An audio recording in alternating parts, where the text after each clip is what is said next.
Olá pessoal, muito boa noite a todos, sejam todos muito bem-vindos aqui no canal da Academia de Estudos Exológicos. Hoje mais uma live, segunda-feira, hoje nós falando aí sobre mais um tema aí que nós estamos tratando toda segunda-feira, que está relacionado a você aprender, né, um pouco mais sobre tudo aquilo que a gente tem passado de ensinamento dentro dos conhecimentos aí que são dito perante a sociedade aí, dentro das religiões, dentro dos costumes, dentro das formas de ensinamento que a gente tem aí de modo geral dentro da sociedade. E hoje nós vamos falar um pouco sobre o povo hebreu. Nosso convidado, o professor André Marcelino, já está aqui nos bastidores. Boa noite, professor André, tudo bem? Seja muito bem-vindo para falar um pouco aí sobre os hebreus. Seja bem-vindo, meu querido.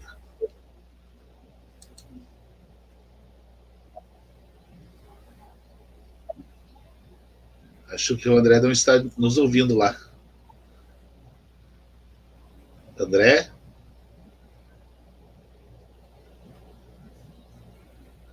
André?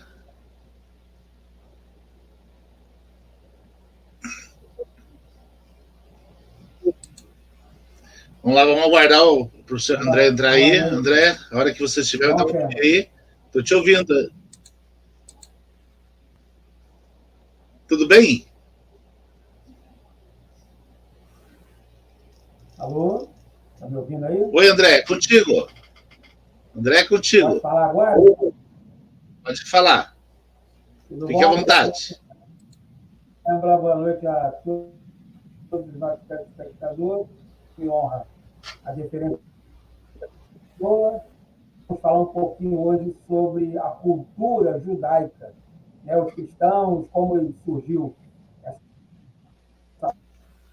a partir do judaísmo, por que essas guerras tão grande lá na parte de Israel, né? Por que ela nunca acaba, né?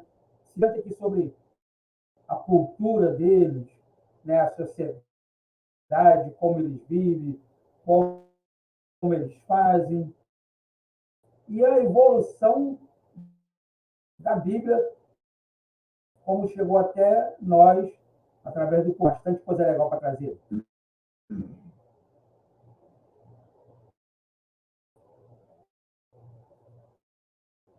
Oi?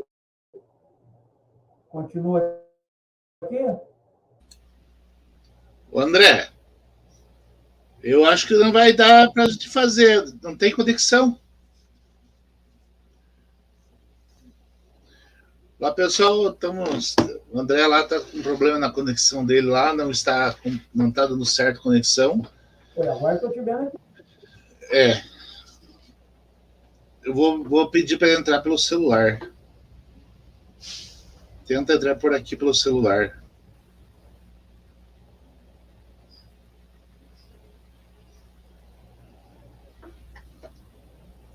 André, tenta entrar pelo celular. Entra pelo celular. Até Viu? gravado aí. Mas não tá.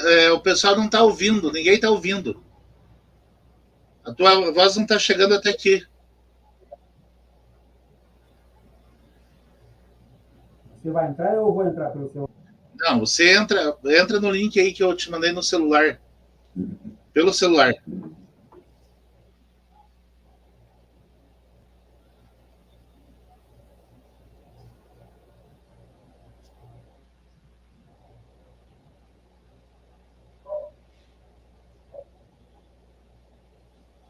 Testamos agora há pouco, o pessoal estava tudo ok.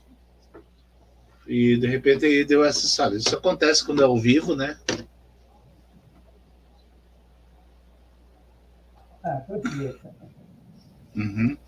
Entra no link que eu te mandei no celular aí. Clica pelo celular, que acho que vai ser mais fácil.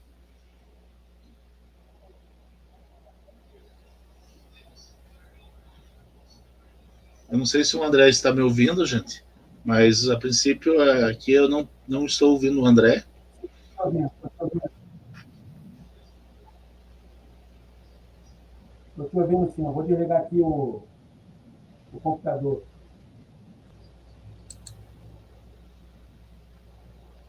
Oi, André. Oi, André, tá me ouvindo? Oi, sim, estou te ouvindo aqui perfeitamente, Opa, sim. agora beleza. Eu só preciso. Você tem que fazer o seguinte. Você tem um fone de ouvido aí? Não, aqui não. Fone de ouvido aqui não. Então baixa um pouco aí o som do teu celular. Quer que eu saia do PC aqui e fico só no celular, desligue o PC? Baixa o áudio, baixa um dos volumes aí do PC ou do celular.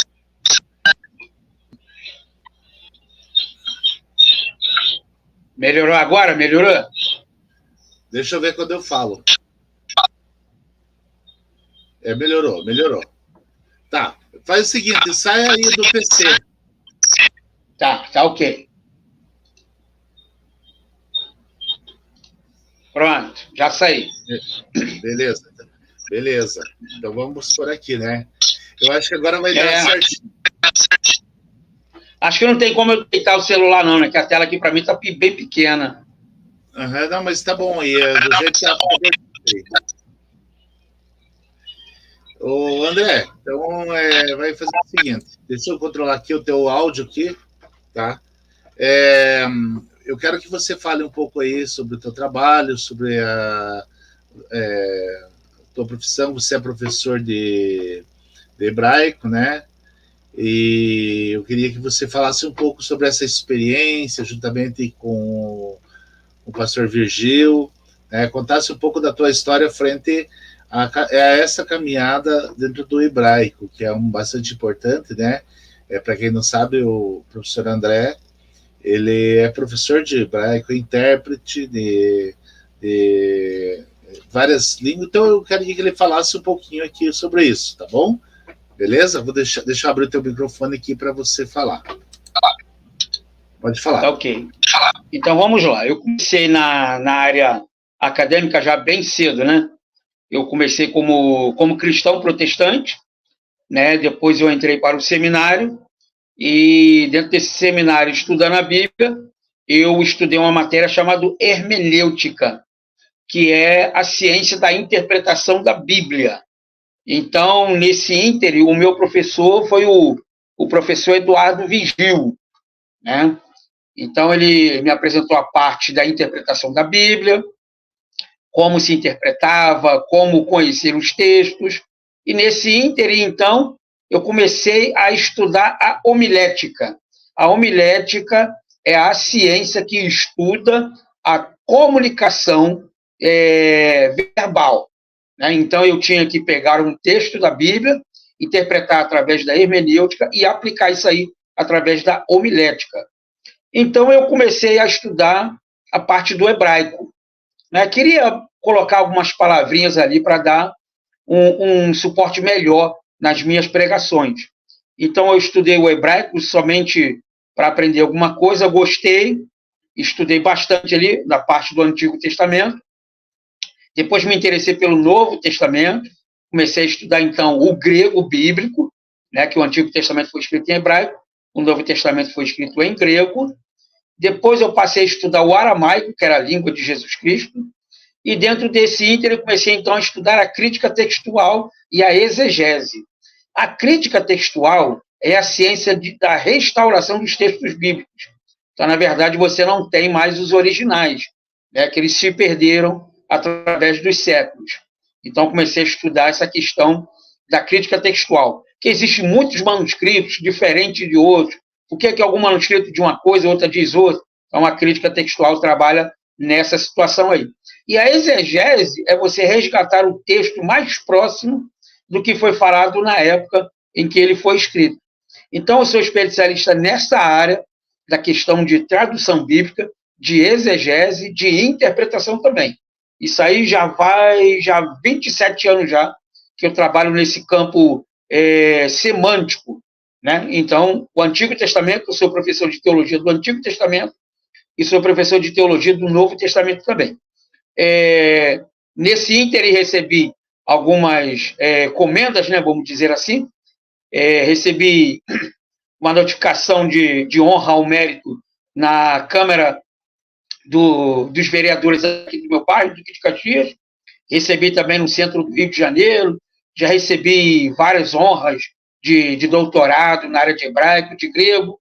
Então, eu acho que eu posso dizer que eu sou uma pessoa que fala um pouquinho do assunto, né? Talvez não tenha todas as respostas que você tenha, mas eu acho que na especialidade que eu tenho aí, acho que dá para a gente falar bastante coisa aí e tentar desmistificar a diferença de professor e de pastor, né? Porque sempre no seminário eu falo que eu sou professor e ao mesmo tempo eu sou pastor. E na igreja, quando eu estou pregando, eu sou pastor, mas também sou professor. Então, dentro do mundo acadêmico, eu sou o professor que pensa de uma forma, e na igreja eu penso de outra totalmente diferente, que é a parte religiosa. Então, eu tenho que fazer um balanço aí, né, para poder pegar o texto aí e tentar harmonizar ele da melhor maneira para não ter o problema de desmistificar uma verdade que já está sendo colocada aí, né? Então, é isso aí. Espero que vocês gostem. Se tiver alguma pergunta, pode colocar aí no chat aí, que eu teria um imenso prazer de responder para vocês aí. Então, é isso aí. Esse é o André da Conceição Marcelino. Perfeito, André. Perfeito. Vamos aproveitar aí e já deixar claro aí, quem tiver pergunta aí, pode escrever aí. Já sejam bem-vindos aí ao canal. Se você ainda não é inscrito, se inscreve no canal, curta, compartilhe, certo? Para que você possa estar colaborando e fazendo com que o canal também cresça, tá bom?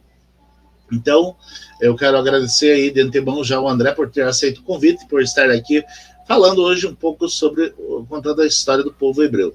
Bom, então vamos começar aí. Queria que você começasse contando um pouco da história, como assim aconteceu, porque a gente sabe que o povo hebreu teve toda uma história, e a que a gente conhece geralmente são os últimos momentos, né? Que aí que são biblicamente descritos em algumas partes da Bíblia e tudo mais. Mas é um povo que tem uma história muito, muito longa para trás, né? Uma história bastante grande, né? Eu queria que você trouxesse um pouco dessa história lá do início até os dias atuais. E depois você passou até algumas informações para mim ali, né? Então daí essas informações você pode ir falando também dentro da medida. Então vou deixar agora você livre aqui, né? E quando tiver alguma pergunta aí, eu coloco na tela daí para ser perguntado, tá bom, André? Então eu vou deixar só o teu microfone ligado aí, porque tá dando eco. Então, para evitarmos esse eco, eu monitoro por aqui, tá bom? Então é contigo. Tá bom, vamos lá então. O povo hebreu, ele começa lá depois da Arca de Noé, né? Então, antes de Noé ali, existia o povo da Mesopotâmia, que você conhece hoje como o pessoal lá do Iraque, do Irã, Turquia, aquela parte todinha ali. Então, quando Noé ele sai da arca, que depois Deus traz o dilúvio sobre a terra, que ele começa, então, a evolução da humanidade ali, vamos dizer assim, as tribos que agora começam a se desenvolver e a habitar sobre a terra, um dos 3 filhos deles, sendo os 2 os mais importantes que nós vamos falar sobre ele, que é Cã, Sem e Jafé. São os 3 filhos de Noé. Na verdade, os 2 principais dele, que são Sem, que vem do povo semita, tá? Que vem da palavra Sem de semita, e vem Cã, que vem do Canaã, tá bom? E são um povo aí, então, que eles se espalharam e começaram agora a montar as tribos. Ainda não os hebreus, tá bom? Os hebreus aparecem muito mais lá na frente. E eu vou mostrar para vocês aqui algumas pedras, 2 delas aqui para vocês verem, que essa aqui é uma escrita suméria, tá? É uma escrita que não existe mais, tá bom? É um tipo de idioma que, infelizmente, já se degradou com o tempo, tá bom? E eles escreviam dessa forma aqui, tá? Eles pegavam o barro, ok? cortava com estiletes e montava esse alfabeto que vocês estão vendo aqui. Para endurecer esse material e manter ele guardado, eles colocavam em fornos, tá? Eles cavavam um buraco, tacava fogo, colocava esse material lá dentro, que no caso é o barro, ele endurecia e ficava para a posteridade, como você está vendo aqui, tá bom? Isso aqui é uma réplica, cada quadradinho desse aqui é referente a palavras que estão escritas. Então, o linguajar começou, então, a se evoluir dessa forma aí, com um dos filhos de Noé, que nós conhecemos como Sem, tá? Que vem um povo semita, ainda não é o povo hebreu. E nós temos, então, também o povo cananita, tá? Que vem de Caná, tá? Essa é uma escrita paleohebraica. Essa daqui vem da parte de Moisés, tá? Data daí mais ou menos do 2º milênio antes de Cristo, ok? Agora, em vez do barro, nós temos agora as pedras, tá? Você vê que essa pedra aqui agora, ela já não é cuneiforme como a outra, tá? Ela já é pintada com tinta. Então, a escrita agora começa a se evoluir através dos cananitas, tá bom? Tem uma outra aqui também para você ver, ó. Muito interessante abordar isso aqui, para vocês entenderem como a evolução dos hebreus começaram, tá bom? Nesse ínter aí, então, aparece um personagem muito importante chamado Abraão, que são a junção de duas palavras hebraicas, ou aramaicas. Vamos colocar aramaico para você entender melhor que o povo hebreu só aparece depois. Abi, que quer dizer paizinho ou pai, Irã, que quer dizer muito, pai de muitos. Então, Abraão agora, ele é separado por Deus, feito uma aliança com ele, para que a descendência dele para frente agora se torne o povo que você conhece como o povo hebreu, que vem da palavra hebraica, tá bom? Judeu de judaísmo. Nós falamos de hebreu por causa do hebraico, que é a língua nativa deles. Então agora eles começam então, a se desenvolver sobre a terra, montando todas as tribos, que é a tribo de Dan, a tribo de Levi, tá? A tribo de Manassés. Então eles começam agora a se separar por tribos na Arábia, ok? Só que um ponto importante que nós temos aí, que vale a pena abordar isso aí, é a questão do povo hebreu e do povo que está lá, que nós chamamos de iraquianos, ou sumerianos, tá? Que é da parte do Iraque, da Turquia, e aquele povo todo ali. Quando Deus faz um pacto com Abraão, ele diz que ele terá um filho, que esse filho, então, se tornaria a figura da descendência dele para a frente. Então, Deus faz uma aliança com ele. Só que ele já estava velho e a esposa era estéril. Então, não teria como ele ter um filho. Mas Deus promete que ele teria um filho. Nesse ínterim de uns anos se passando e nada se acontecendo, Abraão tem um filho com a empregada, tá? Que é o Ismael, que são os malaquitas, tá? E depois, então, Abraão tem um filho com a esposa Sara, que são os judeus, descendentes de Abraão, ao qual Deus fez uma aliança com ele. Quando você vê as guerras hoje em Israel, você talvez pergunte assim, poxa, mas Deus fez uma aliança com o povo hebreu, mas por que dessa guerra lá? Então nós temos 2 pesos e 2 medidas. Nós temos a Abraão com o filho Isaac, que era o filho da promessa, era o filho dos judeus, e nós temos Ismael, que não é o filho da promessa, porque ele teve um filho com a empregada, mas ele carrega também o sangue do próprio pai. Então, agora, quem será o herdeiro da terra de Israel? Será Ismael, que são o pessoal da Mesopotâmia, ou será Isaac, que são os judeus? Então, nós temos um conflito que nós vemos até hoje lá, tá bom? Os hebreus, eles começam a aparecer no Egito, tá bom? Quando eles são levados para o Egito, à procura de trabalho, de alimentação, de sociedade, porque, na verdade, quando falamos de hebreus hoje, de judeus, nós estamos falando de deserto. E deserto, na época do povo de Abraão, ele era árido, ou seja, não tinha nada. Não tinha plantação, mas tinha terra. Não tinha cultivo, não tinha sociedade. Você tem que entender que o povo estava se desenvolvendo, a nação estava se fazendo e estava se criando, então, um povo eleito de Deus. Então, eles vão agora ser levados para José, vendido no Egito, tá? Então, ele começa agora a trazer o povo, porque o Egito ele se tornou uma sociedade mais rápida e economicamente mais estabilizada. Então, o povo hebreu foi levado para lá como trabalho, não como trabalho escravo que você vê nos filmes de hoje. Não, não tem nada a ver isso aí. Tá? Que você vê o povo de Israel lá sendo chicoteado, o faraó mandando maltratá-los. Não, aquilo ali não tem nada a ver. O povo ali, ele foi atrás de trabalho, tá bom? Então, eles eram pagos para isso. E eu vou mostrar para vocês aqui, através de um manuscrito que eu tenho aqui, tá bom? Quando eles foram para a trabalho, então Deus agora retira todo o povo do êxodo, que na palavra êxodo, em latim, quer dizer saída. Tá? Então, ele tira agora o povo das mãos do faraó e leva eles para a terra prometida, ao qual ele tinha feito uma aliança lá com Abraão. Tá? Então, ele começa agora a levar todos os despojos, é como se ele fosse uma indenização de todo o trabalho que eles tiveram nesses anos todos, e agora eles vão para a terra ao qual Deus tinha prometido para eles. Algumas pessoas na internet dizem que o êxodo nunca aconteceu. Algumas pessoas vão dizer que a história de Moisés foi fictícia, né, que o êxodo nunca aconteceu, que não existe prova cronológica contra isso.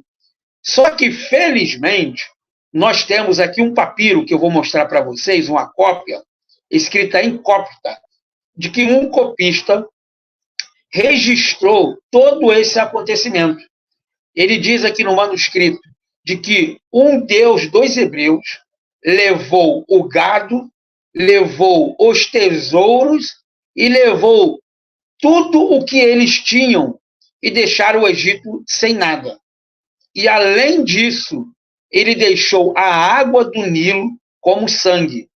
Ou seja, não deixou perspectiva nenhuma para os egípcios terem condições de continuar a trajetória da vida deles. Então, aqui vocês veem aqui um papiro, tá? Ele está escrito em cópita antigo, tá bom? Aqui ele narra toda essa narrativa aí, ele é autêntico, tá bom? Já foi levado para um especialista para ver essa narrativa deles, e ali fala exatamente sobre isso. Mas alguns historiadores podem falar assim, poxa, mas será que o faraó ia deixar realmente escrever uma derrota que ele teve para um povo hebreu? Bom, você tem que entender que esses registros eram feitos na época como um registro diário. Isso era para guardar para a posteridade. Assim como um jornal que você conhece na internet, ou coisa parecida desse jeito. Entendeu? Então, esse manuscrito aqui, ele é realmente autêntico e foi revelado que Moisés tirou o povo hebreu de lá.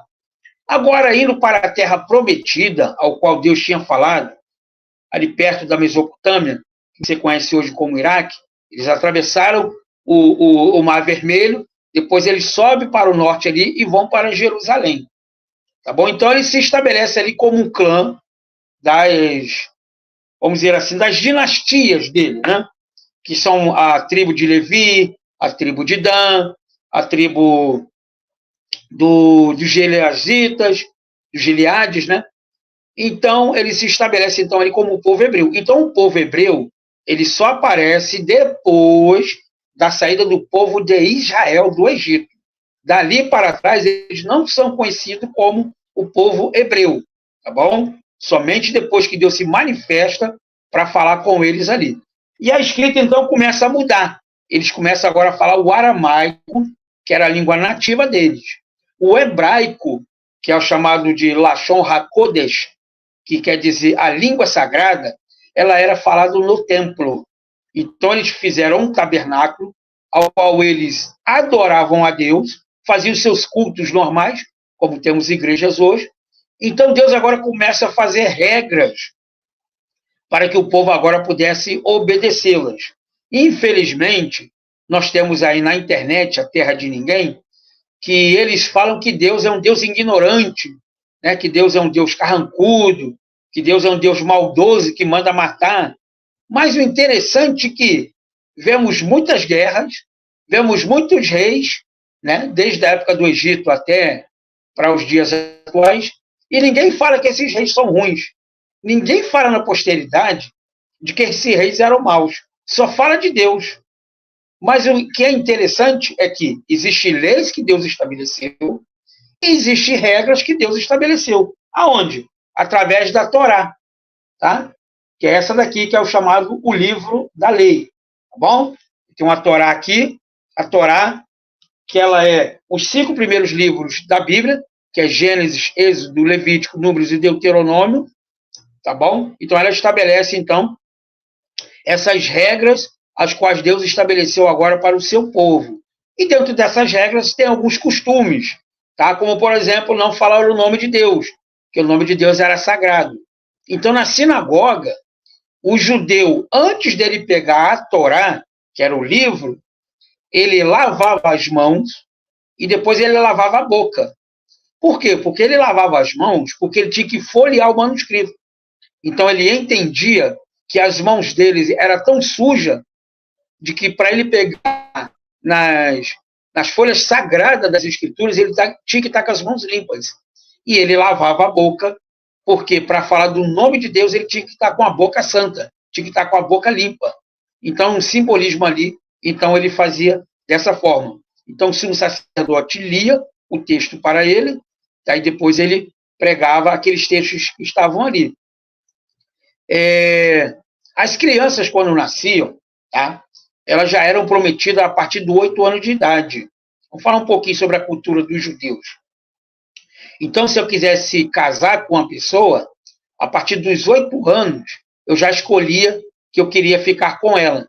Então, ia se pagando um dote até a criança ficar com 12 anos. Em Israel, hoje, uma menina, ela fazia o bar migla, com 12 anos, ela já passa de criança para adulto. Tá? E o garoto, no caso, o menino, aos 13 anos, ele faz o bar mitzvah, que a partir dos 13 anos, então, ele já se torna um adulto. Aqui no Brasil, geralmente, a partir dos 18 anos, é quando ele vai servir o exército, né, as Forças Armadas. Então, a partir dos 18 anos, ele já é um adulto. Em Israel, uma menina de 12 anos já é adulta, e o menino, a partir dos 13 anos, ele é adulto. E nós temos alguns costumes que os judeus também fazem na questão da cultura dele. Como, por exemplo, nós temos o Pidyon Raben, que é o resgate da promessa. No 30º dia de nascido, a criança era levada até o sumo sacerdote, tá bom? No tabernáculo, e levantada aos céus, e era apresentada a Deus ao seu serviço. Ou seja, aquela criança estava separada para poder estar ao serviço de Deus. Então ele perguntava, quem é que quer resgatar essa criança? Então os pais levantavam as mãos, colocavam uma oferta no gasofilácio, tá, que eram algumas moedas, e resgatava a criança. Tá? Quem é cristão hoje, geralmente faz essa apresentação também na igreja através do pastor. Tá? E no 7º e 8º dia de nascido, na verdade, no 8º dia de nascido, cortava-se a pele do prepúcio, que é aquela pelezinha que fica na ponta do pênis. Cortava-se ela, queimava e enterrava como um voto a Deus. Tá? Por quê? Porque no pênis é onde que sai a semente.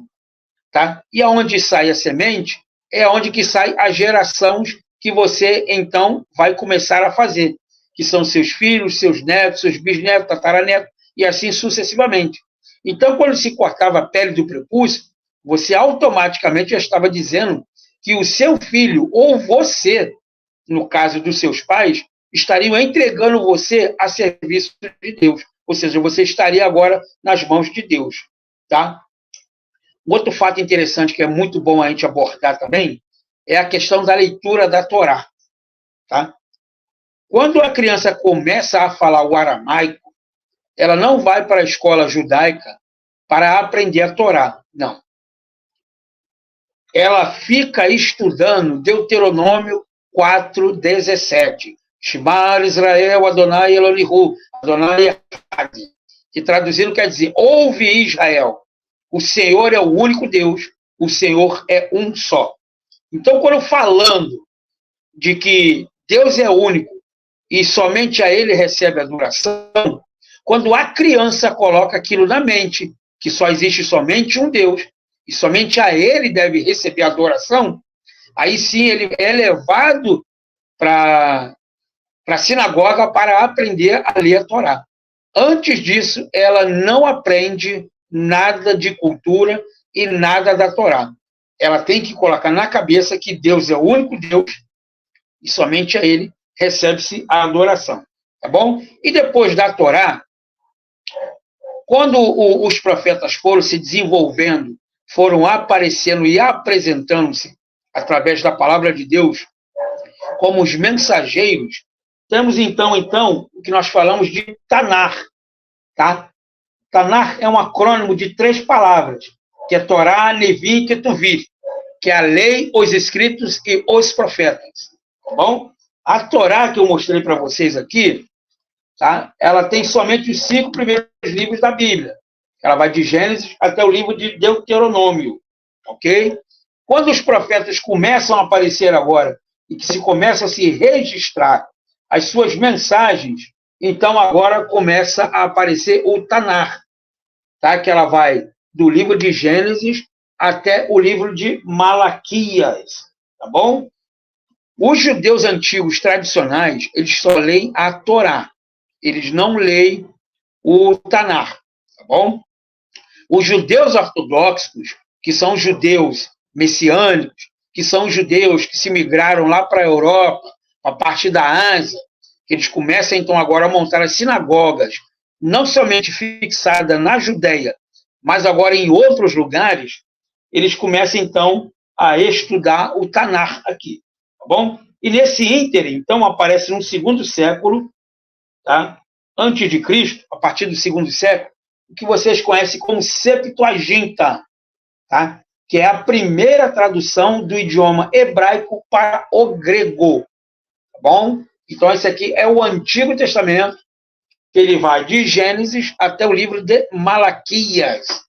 Então, os judeus ortodoxos agora, eles começam a levar a cultura hebraica agora para a Ásia, apresentando aos judeus o Messias, tá bom? Que nós chamamos de Yeshua HaMashiach, é Jesus o Messias, tá bom? Então, a partir desse ínterim aqui, então, começa então a aparecer os cristãos na Idade Média, tá? A partir de Martinho Lutero, ao qual ele faz a diferença e a divisão da parte protestante e da parte tradicional também, tá ok? Então, o povo judeu é um povo que é um povo muito sofrido, tá? Tiveram muitas perseguições, muitas guerras, defende muito o lugar que eles estão, defendem também a palavra de Deus, mas pecam ainda por estar debaixo da lei, tá?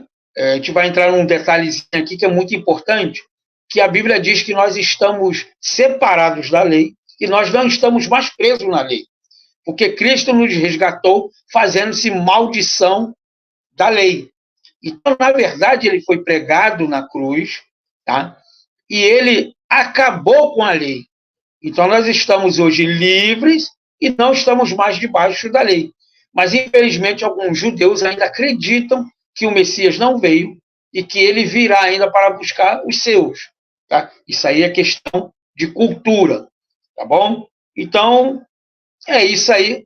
Eu acho que fica aí mais para as perguntas, se alguém tiver mais alguma dúvida, alguma coisa assim, a gente vai se desenrolando através da nossa conversa aí. Mas o básico mesmo, o ínterim, que nós temos que falar é exatamente isso aí. O povo de Israel só aparece depois de Noé, tá bom? Com Sem e Cã, que vem Cã de Canaã, e Sem que vem um povo semita ali, que eles começam então a migrar na parte da Mesopotâmia, aonde eles começam a crescer, certo? Mas só que o Egito cresce mais rápido do que eles, devido à sociedade ser um pouco mais acelerada. Então, através de José, eles são levados para o Egito, tá bom? Eles trabalham ali, depois eles voltam agora, aí sim nós conhecemos ele como o povo hebreu, o povo de Deus. Tanto isso é claro que Deus diz assim: eu te tirei da terra do Egito, não terás outros deuses diante de mim, somente a mim adorarás. Se você pegar Êxodo, capítulo 20, do versículo 1, lendo os 10 mandamentos, você vai ver exatamente isso. Eu te tirei da terra do Egito. Então Deus agora começa a se manifestar como Deus dos hebreus. Então daí vem a palavra de hebraico, hebreu, hebraico, tá bom? Antes disso aí, somente o povo semita, ou o povo de Canaã, que vem de Caná, tá bom? Que fica naquela região também da Mesopotâmia aí, tá ok? Então, é isso aí. Se alguém tiver alguma dúvida ou alguma coisa, e se eu puder também apresentar um outro papiro que eu tenho aqui, um papiro egípcio, que eu sei que não é o tema de hoje, mas ele fala muito do Tutmoses III, tá? Que ele viu 3 luzes, tá? Num formato de um triângulo, e pediu para se fazer esse registro lá. Isso aqui é o papiro Trulli, tá? Eu já levei para uma pessoa aí, ela já atestou essas informações aqui, tá bom? E o faraó Tutmoses III pediu aos escribas para saírem e registrar aquele acontecimento. Eu sei que o cara do Campbell aqui fala muito sobre ufologia, então eu achei interessante trazer esse papiro antigo para mostrar para vocês aqui. Ele é recente agora, tá?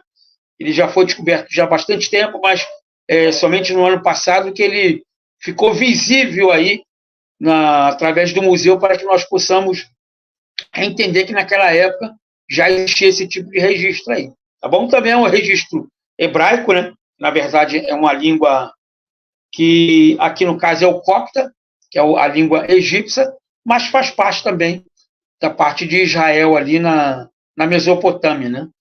Então, é isso aí, Kembra. Se tiver alguma pergunta, alguma dúvida aí, desenrolar da nossa conversa, a gente vai falando, mas acho que basicamente é isso aí.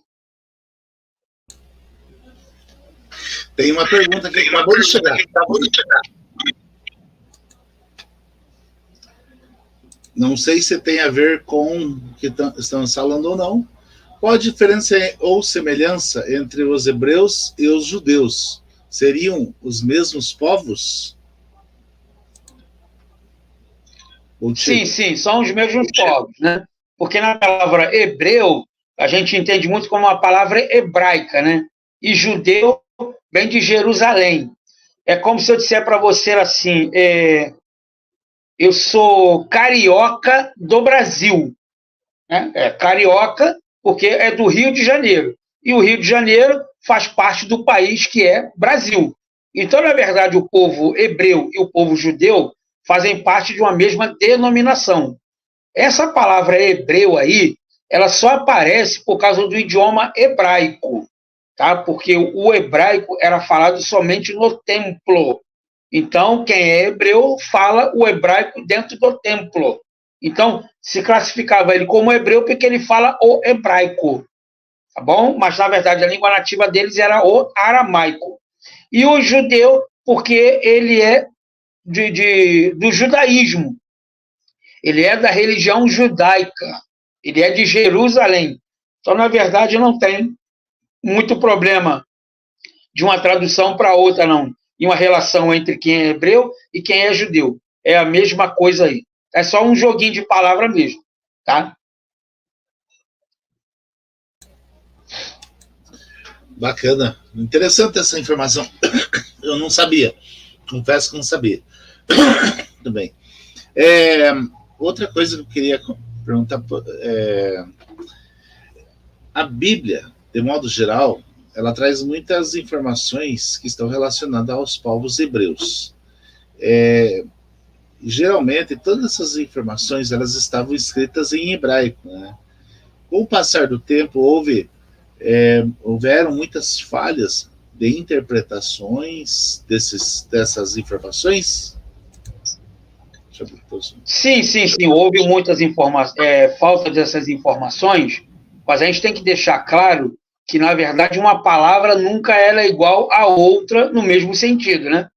Como, por exemplo, aqui no Rio de Janeiro, hoje, nós costumamos falar assim, o meu amigo, eu não quero mais conversar com você, não, vaza daqui, vaza. Ou muitas vezes eu falo assim, mete o pé daqui. Não, o que quer dizer meter o pé? Vazar. Está vazando gás, está vazando água, é meter o pé onde? Então, na verdade, eu estou dizendo assim, ó, vai embora, sai daqui. Então, quando a gente constrói um texto hebraico para uma outra língua, como foi falado aqui, da questão da Ásia Menor, que foi no caso da Septuaginta, algumas palavras ali são diferentes, como, por exemplo, assim, né, Breshit bara Elohim, et hashmai et haaret. No princípio, cria os deuses, os céus e a terra. Já no grego, já é diferente. Ele fala assim, e que fale-se poiesen, no princípio fez. Já não é criar, já é fazer. Por quê? Porque a palavra criar no grego ali é katisis, mas essa palavra criar, ela tem um sentido de criatura também. Então optaram por fazer e não criar. Mas tem diferença? Sim. Quando o engenheiro vai fazer um prédio ou ele vai fazer uma casa, ele já tem todo o material ali. A única coisa que ele vai fazer é agregar os elementos químicos, que no caso seria a pedra, a areia, o cimento, a água, e vai construir o que ele quer fazer. Agora, na questão do hebraico, quando vai criar, aí no caso Deus vai criar o cimento, vai criar a areia, vai criar a água. Ou seja, é elementos que ele não tem. Então, na verdade, essas coisas pecam nas traduções. Então, infelizmente, nós temos muitas informações aí, vamos dizer assim, descontrada. Como, por exemplo, você pega lá no texto de Gênesis, a palavra ali é Breshit, que quer dizer na cabeça. Já não é princípio. A cabeça é o princípio de todas as coisas. Então, a palavra que está na Septuaginta ali é Gênesis, que vem da palavra Genal, que quer dizer início. Então, por isso que você conhece como a Bíblia como o nome de Gênesis, que na verdade não é Gênesis. Ali é princípio, na cabeça. Você pega o segundo livro da Bíblia, nós chamamos de Êxodo. Essa palavra Êxodo, ela já puxa do latim, já não é no hebraico. No hebraico já é uma outra palavra ali, que é Shemot. Shemot quer dizer os nomes. Então, infelizmente, nós temos esses trocadilhos e nós temos essas diferenças de palavras.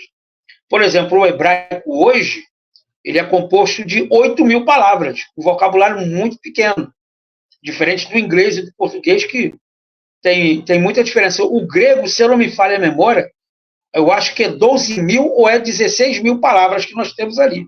Então, o hebraico, como foi uma língua que estava começando, então, realmente, ela foi muito desconstruída em certos vocábulos. Ela se limitou somente naquela finalização ali de línguas e ela ficou muito obsoleta naquela parte ali. Por isso que você entende hoje, na questão da Torre de Babel, que o povo falava somente uma língua. Né? Qual era a língua que eles falavam? Era a língua de Sem, que era a língua semita, que era dos fenícios. Tá? Então, quando Deus agora eles desconstrói aquilo ali, não quer dizer que Deus botou outras línguas no mundo. Não tem nada a ver com aquilo ali. Houve algum fenômeno que eles não conseguiram se entender entre eles. Tá? Então, é bom deixar claro isso aí.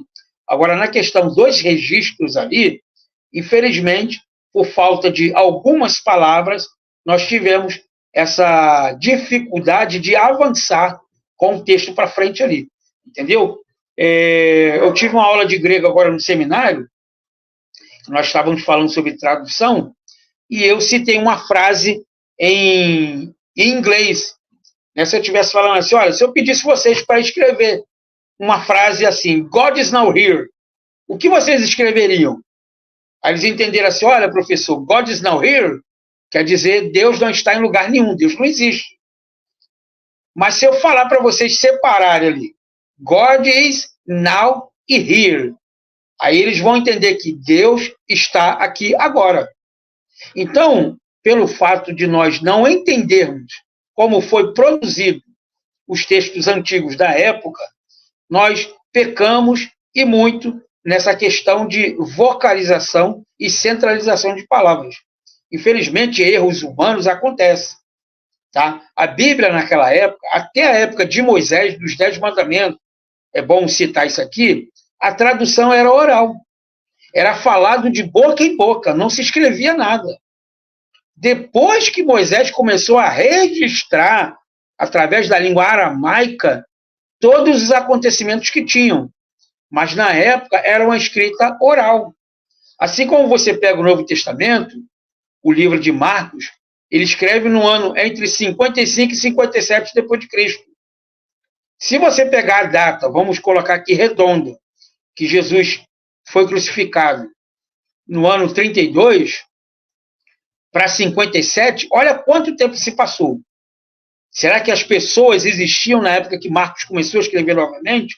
Ou será que ele teve alguma ideia de como seria ou como aconteceu aquele assunto?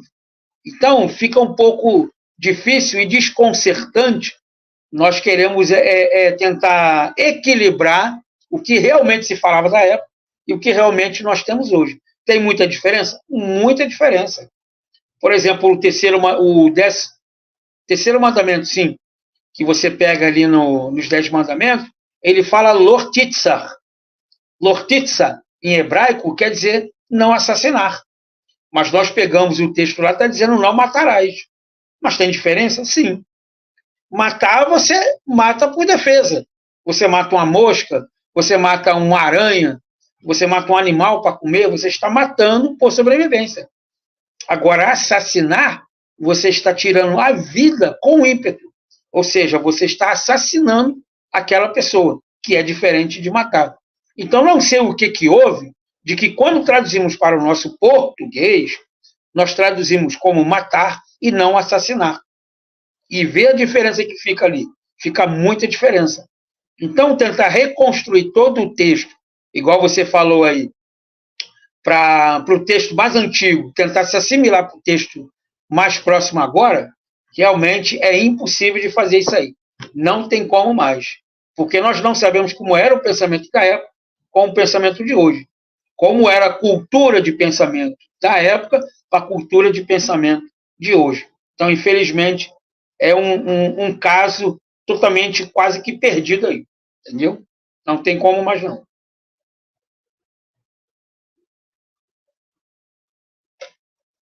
Pode seguir, pode seguir. Perfeito. Bom, pessoal, quem tiver perguntas aí, pode fazer perguntas aí, pode deixar as perguntas aí para a gente fazendo aí. Enquanto isso, quero dar boas-vindas a todos vocês que estão aí participando do chat, Beto Fonseca, Solange, Silrai, José Roberto, enfim, todos que estão aí participando aí, sejam todos muito bem-vindos.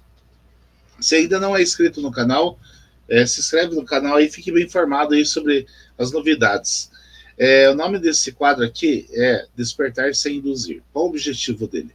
É trazer entendimento, certo? Fazer para que você possa conhecer determinados assuntos de uma forma didática, de uma forma educacional, mas que não te induzam a ir para esse ou para aquele lado, seja ele religioso, seja ele político, seja ele, enfim, da forma que for. O objetivo é você entender, certo?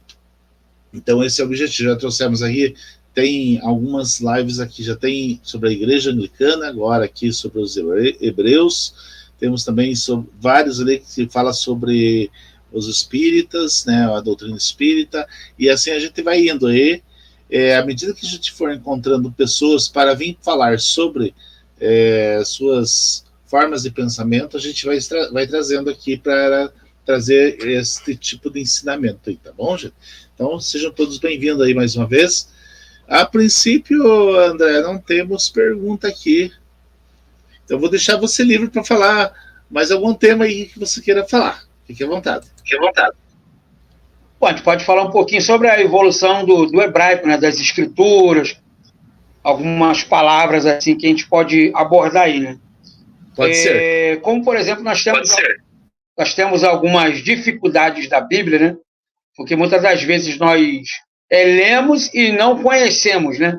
Às vezes a gente tenta saber de alguma coisa e às vezes acaba embolando outra totalmente diferente, né? Então, os livros da Bíblia, né, eles não estão em ordem cronológica, tá? Se entende-se que o livro de Gênesis seria o primeiro, porque fala da criação. O livro de Êxodo, então, fala da questão da saída do povo de Israel. O livro de Levítico fala dos assuntos das leis de Deus, né? E os Deuteronômio, aonde Moisés, então, fecha o cânon ali para Israel, né? Depois desses livros aí, aparecem os livros de Josué, de Juízes.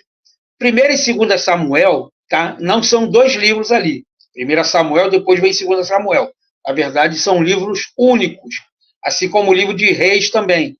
Não existe 1 Reis e 2 Reis, tá? São tudo junto ali, tá bom? Nós temos livros chamados poéticos, nós temos livros dos profetas maiores, como Isaías, Jeremias, tá? Livros de cantares, nós temos os provérbios, os salmos, que são chamados de Terrilim, e são livros que foram registrados e contados as histórias. Geralmente, os livros ali só levam o nome dos autores, mas não quer dizer que foram eles que escreveram, tá bom? Deixar isso claro. Como, por exemplo, você lê o livro de Gênesis, Êxodo, Levítico e Deuteronômio, se atribui que foi Moisés que escreveu ali, os 5 primeiros livros. Eu creio, e temos provas concretas do que isso, de que foi mais de um autor e não foi totalmente Moisés. Tá bom? Se você pegar o capítulo de número 1 de Gênesis, ele começa então a falar da criação, começa a descrever ali como Deus vai fazer as coisas. E no finalzinho do capítulo 1, ele diz assim: e Deus fez o homem e a mulher, macho e fêmea os criou. Então termina aquele capítulo. Quando ele começa no capítulo de número 2, que ele vai contar a história de Adão, ele diz que o homem andava só, pois não lhe havia uma adjuntora, uma pessoa junto a ele. Aí você fala assim, poxa, mas você acabou de dizer que Adão tinha uma mulher, e agora no capítulo 2 ele está dizendo que ele não tinha. Então isso descreve exatamente que foi uma outra pessoa que escreveu aquela narrativa. No capítulo de número 2, ele começa agora a falar como ele fez a mulher, como ele fez o homem, que ele pegou elementos do barro e soprou nele o fôlego de vida. Então ele começa agora a dar detalhes. O capítulo de número 1, o autor se resumiu em dar o mais breve possível a história da criação dos céus e da terra. O outro autor se baseou mais em colocar os detalhes que o outro colega não tinha feito. Então, por isso que você vai ver aquela diferença de historicidade. Tá? E os textos da Bíblia também, você pode perceber que eles não estão em ordem cronológica. Tá bom? Como, por exemplo, assim, se você pegar o livro de Moisés ali, ele fala muito da história de Jó. Sabia disso? Jó foi escrito mais ou menos ali entre 1460 1480 a.C., na época de Moisés. Então, dá-se a entender que o autor do livro de Jó estava presente na época de Moisés. Só que os livros, quando foram harmonizados, tá? Eles não tinham página 1, página 2, página 3 e assim sucessivamente. Eles eram escrevidos com folhas, tá? E depois eram juntados para formar um único livro. Aí é que está o pequeno detalhe. Se você não conseguir entender aquilo.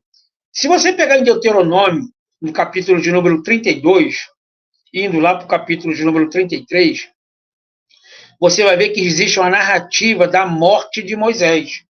E que Moisés foi enterrado em tal lugar, tá? E que Moisés foi pranteado pelo povo, né? Chorando ali, lamentando a morte dele.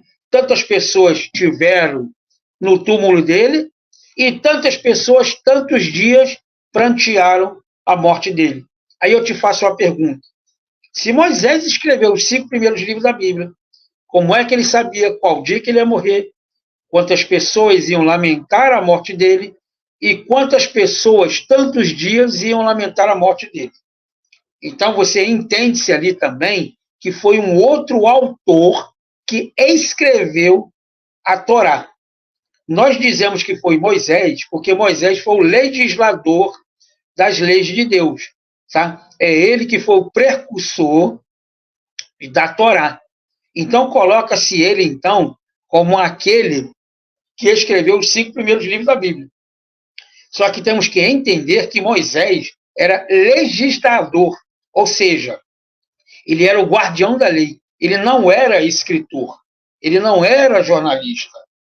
E ele também não tinha tempo de pegar e sentar e escrever detalhe por detalhe de tudo que aconteceu nas Escrituras Sagradas. Não tinha como ele fazer isso. Tá bom? Uma outra coisa interessante também, que Jesus aparece no Antigo Testamento. Você sabia disso? Sim, se você não sabia, você vai saber agora. Não pense que Jesus somente esteve no Novo Testamento. Ele apareceu, sim, no Antigo Testamento, da mesma forma, da mesma idade em que ele apareceu no Novo Testamento, pregando o Evangelho às nações. Aonde se encontra isso? Em Gênesis, a partir do capítulo de número 12, 13 e 14, aonde Abraão está sentado nos carvalhais do mar ali, e ele, então, vê 3 homens vindo diante dele. E ele se ajoelha diante de um deles e diz assim: se eu achei graça aos teus olhos, que não passe de minha casa sem que lave os vossos pés, descansai-vos, comei e depois segui o seu próprio caminho. E um deles responde assim: seja feita a tua vontade. Abraão se ajoelha diante de um deles. E Jesus disse, lá no Evangelho de São João, se eu não me falha a memória, no capítulo de número 8, ele diz assim que Abraão viu os meus dias e muito se alegrou. Então, Jesus, quando aparece no cenário do Novo Testamento, a partir dos 30 anos de idade, que era a idade do ofício sacerdotal, que era a partir dos 30 anos, então ele aparece para Abraão agora, fazendo aliança com ele, com o povo judeu, tá? Que seria, então, manifestado lá na frente, quando ele morre pelos pecados deles ali. Entendeu?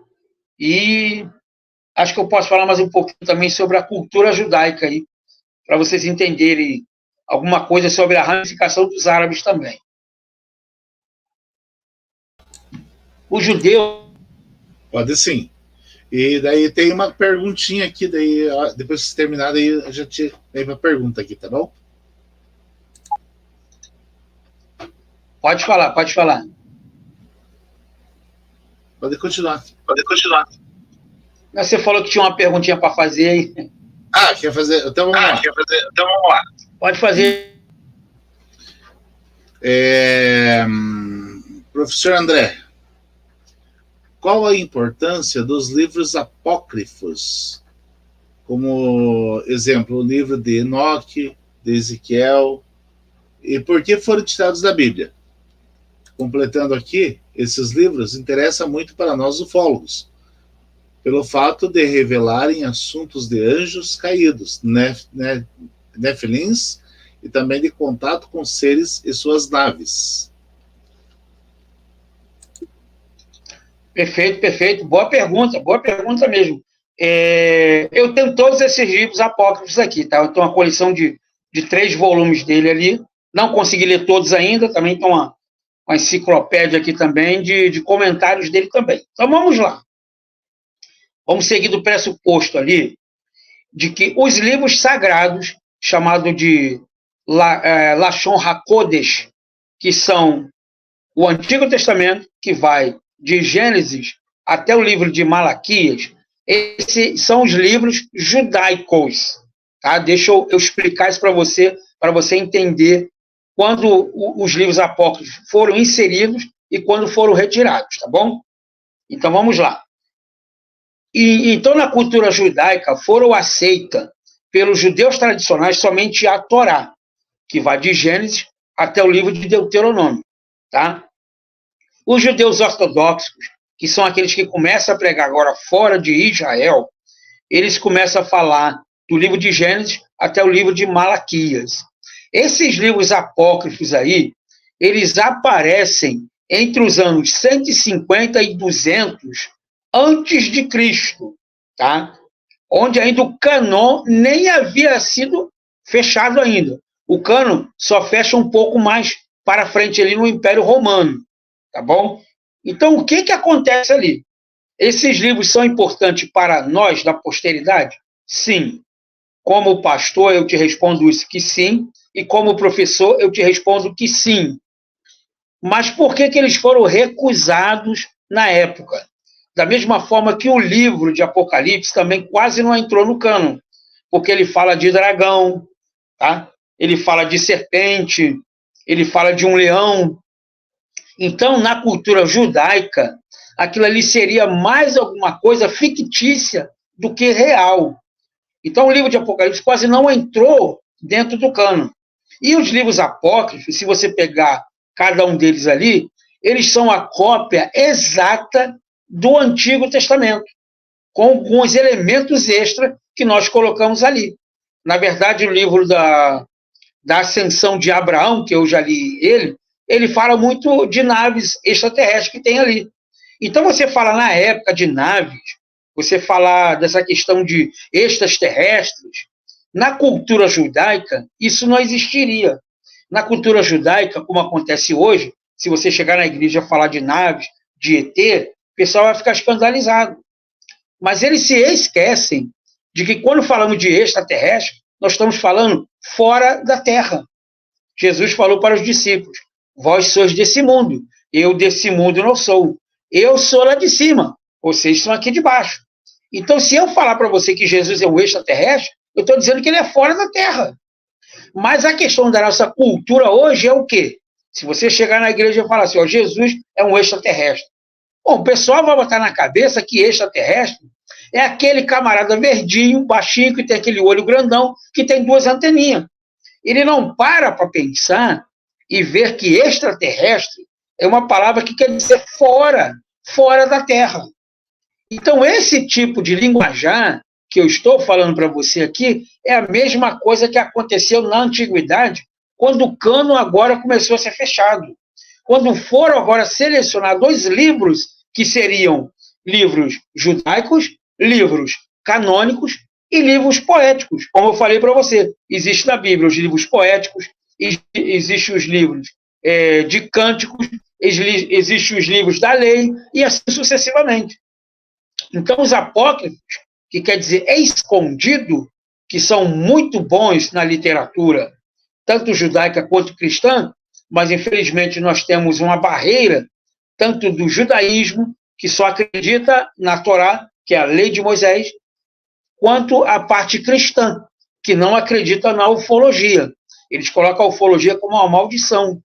Que, na verdade, você tem vários textos falando de ufologia. Tem vídeos meus aqui também, do pastor Vigil, falando sobre esse assunto. Tá? Aquela nave que aparece ali para o povo hebreu, em forma de charuto, nós falamos hoje como um charuto, ali era uma nave. Que de dia ela dava sombra para o povo e à noite ela acendia as luzes para que eles não pudessem ficar na escuridão. Então, você encontrar dentro do texto hebraico essa questão de naves extraterrestres, você não vai ver. Assim como nos livros apócrifos, que nós temos muitos comentários interessantes ali, como a questão de Enoque, que foi falado aí, que Enoque foi levado ao céu no redemoinho. Nós estamos falando exatamente da velocidade da nave, quando ela faz aquela subida da parte mecânica dela rodando ali. Então, nós temos muitos elementos. Eu tenho aqui um manuscrito, que felizmente eu não sei onde é que está aqui, mas numa próxima oportunidade eu mostro para vocês. No livro de Êxodo, no capítulo de número 20, o copista fez questão de botar 2 formas triangulares, uma do lado da outra, escrevendo. Em vez de ele escrever reto, ele começou a desenhar. Ele botou duas naves, uma do lado da outra, em forma de um triângulo, e botou umas ondas desenhadas e escritas embaixo. Ele estava dizendo que existia duas naves ali que abriu o Mar Vermelho, cada uma fazendo uma barreira, tanto do lado direito quanto do lado esquerdo, e as águas, no caso ali do Mar Vermelho, foram separadas. Então, a questão dos livros apócrifos, que nós falamos de escondidos, não ter entrado dentro da cultura, infelizmente, na reunião que fizeram para fazer o cânon, não entraram como os livros inspirados por Deus. Mas o que é inspiração? Inspiração não é a leitura. Inspiração é a vocalização. Como eu falei que antes de Moisés, o texto era vocalizado. Alguém falava e era transmitido de geração em geração. Alguém inventou de pegar isso, escrever e registrar. Então, quando os livros apócrifos aparecem aí antes de Cristo e o cânon começou a ser fechado depois de Cristo, aí então houve essa necessidade de não querer colocar eles. Entendeu? É por causa dessa questão, dessas histórias que nós encontramos nos livros ali, e devido à ignorância de muitos ali, eles ficaram perdidos. Entendeu? Mas são livros muito bons, tá? Se você pegar ali o Apocalipse de Baruque, Apocalipse de Adão e Eva, a Ascensão de Moisés, nós vemos coisas que foram colocadas ali que, devido à tradição, não foram expelidos dentro do texto, dentro da Bíblia. Então, eu sempre uso os livros apócrifos como um comentário extra de que eu não tenho nas Escrituras, mas algum detalhe que eu queira pegar ali. Entendeu? Mas, infelizmente, hoje a sociedade que nós vivemos rejeita totalmente os livros apócrifos. Eles falam tanto da Igreja Católica, olha que coisa interessante. Nós estou falando da questão de cristãos agora, tá? Não estou falando nós pejorativo, não. Ok? Nós falamos que a Igreja Católica mudou tanto o texto da Bíblia que o primeiro camarada que traduziu do latim para o português foi um padre João Ferreira de Almeida. Olha a ignorância nossa. Nós acreditamos que a palavra de Deus ela é viva, eficaz e inspirada só porque um padre da Igreja Católica traduziu do hebraico, do grego e do latim e trouxe a Bíblia que nós temos hoje como Bíblia traduzida para o português. Mas rejeitamos os livros apócrifos que também foram traduzidos para o nosso português. Ou seja, no mesmo momento nós falamos que a Igreja Católica ela está errada e nós aceitamos como palavra de Deus exatamente o que eles separaram para a gente. Olha, vocês vão ler de Gênesis até o livro de Apocalipse, é isso aqui que interessa. O que não interessa mais, que chamados livros apócrifos, aqueles ali estão fora. Esses aí você não aceita. Então, na verdade, nós estamos falando da questão de ignorância. Tá? Eu, como um professor de teologia e como pastor, eu aceito sim os livros apócrifos e já me ajudarem muito. Mas, é como eu falei aí, infelizmente a sociedade, a ignorância de não querer reconhecer que os livros apócrifos têm tanta importância quanto o texto antigo. Por quê? Porque se eles não tivessem tanta importância, agora eu vou falar como um pastor, como religioso, se os livros apócrifos não tivessem tanta importância na sua historicidade, eu garanto para você que Deus nunca deixaria eles serem preservados. Se eles foram preservados, então ele tem importância sim dentro de nossas vidas. Quem aceita, fica bem. Quem não aceita, infelizmente, está trazendo mais a parte religiosa do que a parte intelectual. E é um peso com duas medidas. Ou você equilibra ele, ou deixa uma falar mais do que a outra. Bom, espero ter respondido sua pergunta aí. E me perdoa se eu falei muito, mas na verdade eu gosto de dar bastante detalhe assim, o pessoal pegar bem direitinho aí. Tá bom? Obrigado pela sua pergunta aí. Perfeito, legal. Bom, pessoal, se tiver mais alguma pergunta aí, por favor. Já estamos a 1h10 já de live. Você falou que ia falar um pouquinho sobre a cultura, né? Então daí nós fechamos aqui, daí terminando a a apresentação sobre cultura, daí já passamos para finalização dessa live. Deixa eu só responder aqui, fazer a colocação aqui. Obrigado pela explicação, porque eu acho que eles são tão importância em nossa existência. É contigo. Tá bom, então vamos lá.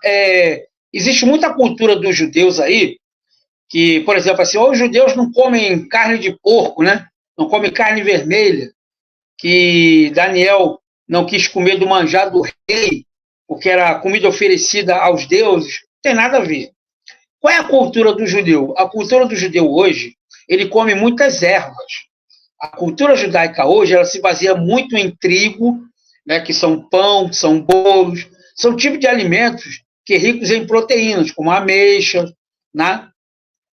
E eles têm um padrão de vida totalmente diferente do nosso. Como, por exemplo, assim, o sol, ele se põe às 18 horas lá em Israel. Às 19 horas você não vê mais ninguém na rua. Às 19 horas já estão dormindo, que para ele já é uma madrugada, já é uma noite. Entendeu? A questão de comida também, no deserto a comida é muito escassa. Então, se você for na casa de um judeu, ele coloca a comida em cima da mesa.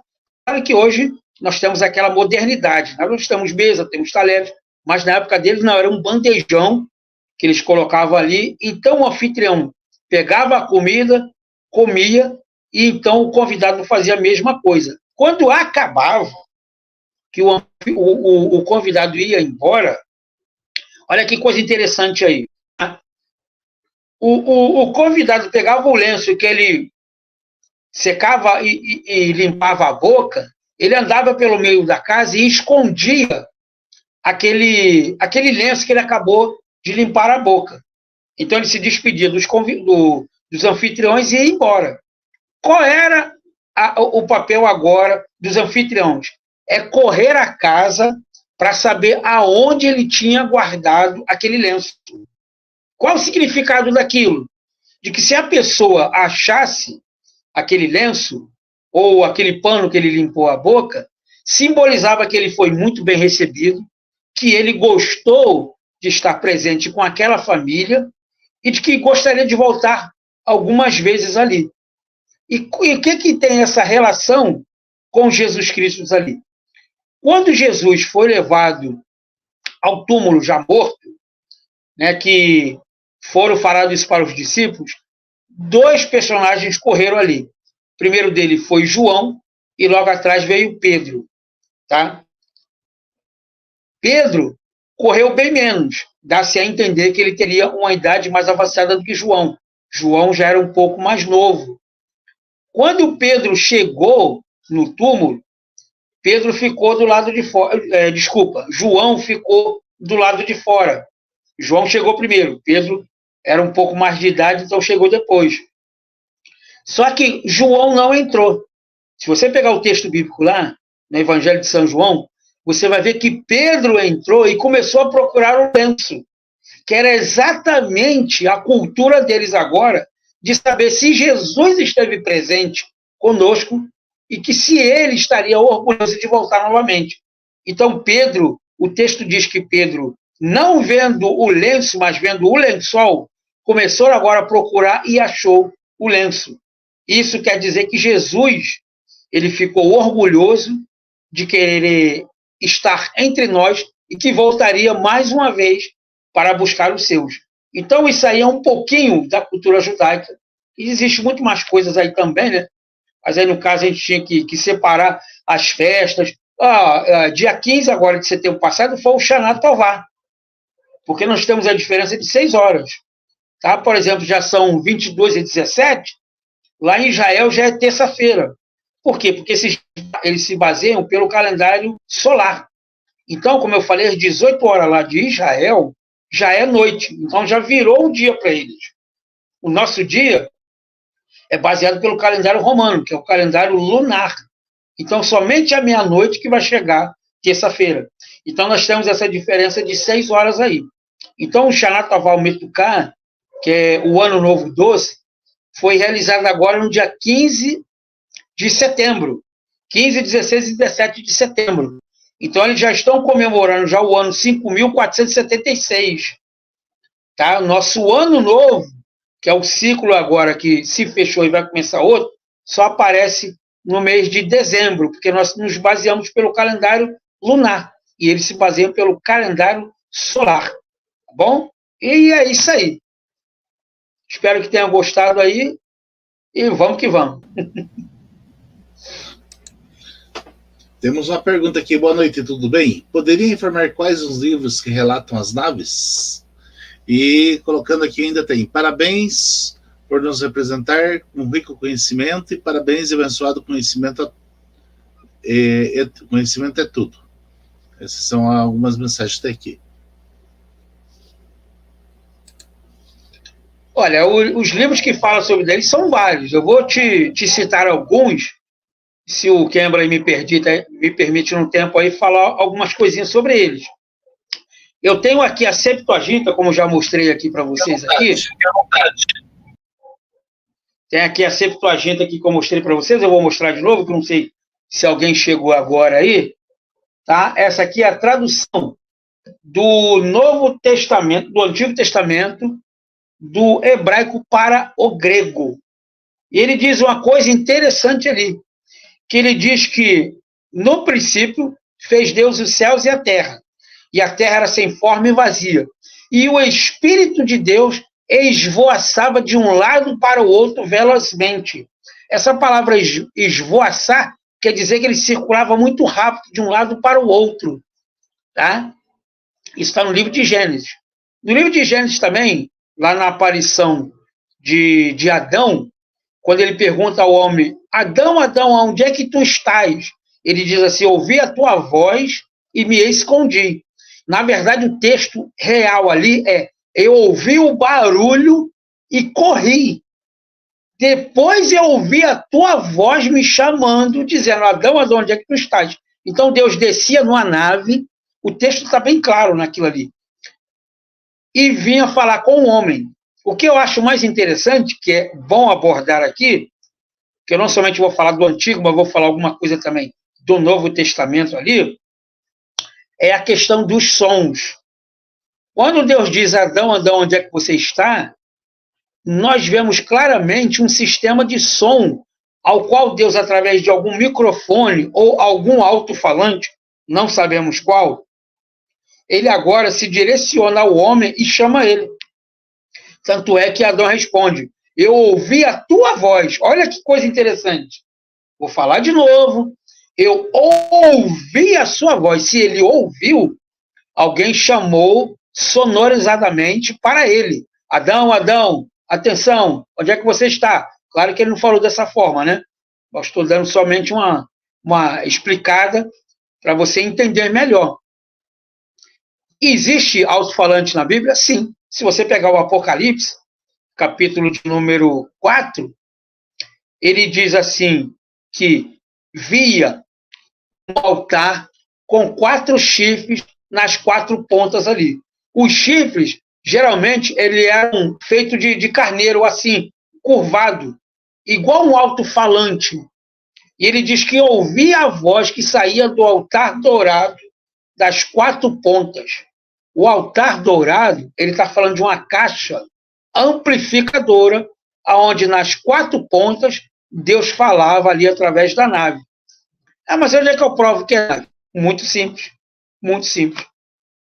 Logo no capítulo de número 1, ele diz que ele foi arrebatado em espírito no dia do Senhor.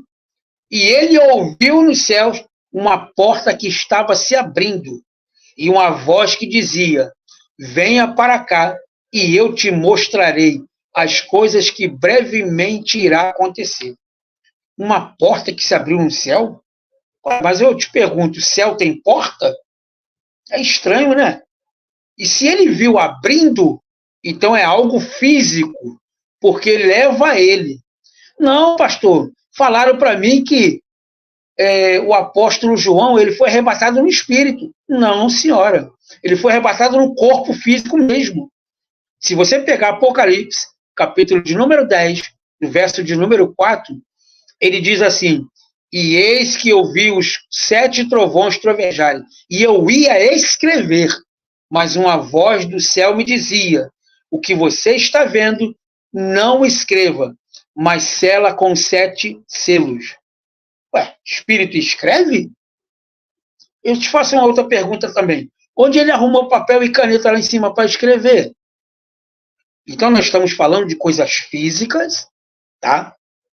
São coisas reais, são pessoas que estão no nosso meio há milhares e milhares e milhares, eu vou falar tantos milhares de anos aqui atrás que não tem nem como falar de milhares.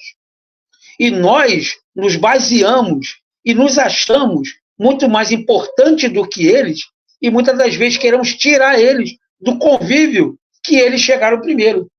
Eles têm prioridade sobre a Terra e sobre nós, porque são seres superiores maiores do que nós. Eles chegaram primeiro. Eles têm uma tecnologia muito melhor do que a nossa. Eles têm uma tecnologia maior do que a nossa. Se você pegar o livro dos profetas maiores, você vai ver que um dos profetas estava cansado no meio de um caminho, e veio um anjo, pegou uma espada e acertou numa pedra. E aquela pedra começou, então, a pegar fogo como uma fornalha, e ele assou um pão ali. E eis que ele chamou o profeta e disse para ele: coma e ande. Sabe quanto tempo esse profeta andou? Ele andou 40 dias e 40 noites, com um único pedaço de pão. Interessante isso, né? Você vê ali também nas escrituras a questão de arrebatamento do espírito. O corpo físico dele sai dali. Então, existem muitos fenômenos, existem muitas coisas nas escrituras, que nós chamamos de ufológica, que muitas das vezes é como eu falei no começo da live aqui. A gente coloca muita a cabeça centralizada somente num assunto. Falou de extraterrestre, é ET de Varginha. Falou de extraterrestre, é coisa do demônio, é coisa do diabo, não presta. Não é assim que a coisa funciona. Existe o lado do mal? Sim, isso aí eu não nego que exista, não. Mas também existe o lado do bem, que o lado do bem se sobrepõe ao lado do mal. E nessa Deus tem o controle de todas as coisas e ele está acima de tudo isso aí. Então, existem vários textos aí. Tem entrevistas minhas aqui, tá, no canal do Campbell aqui.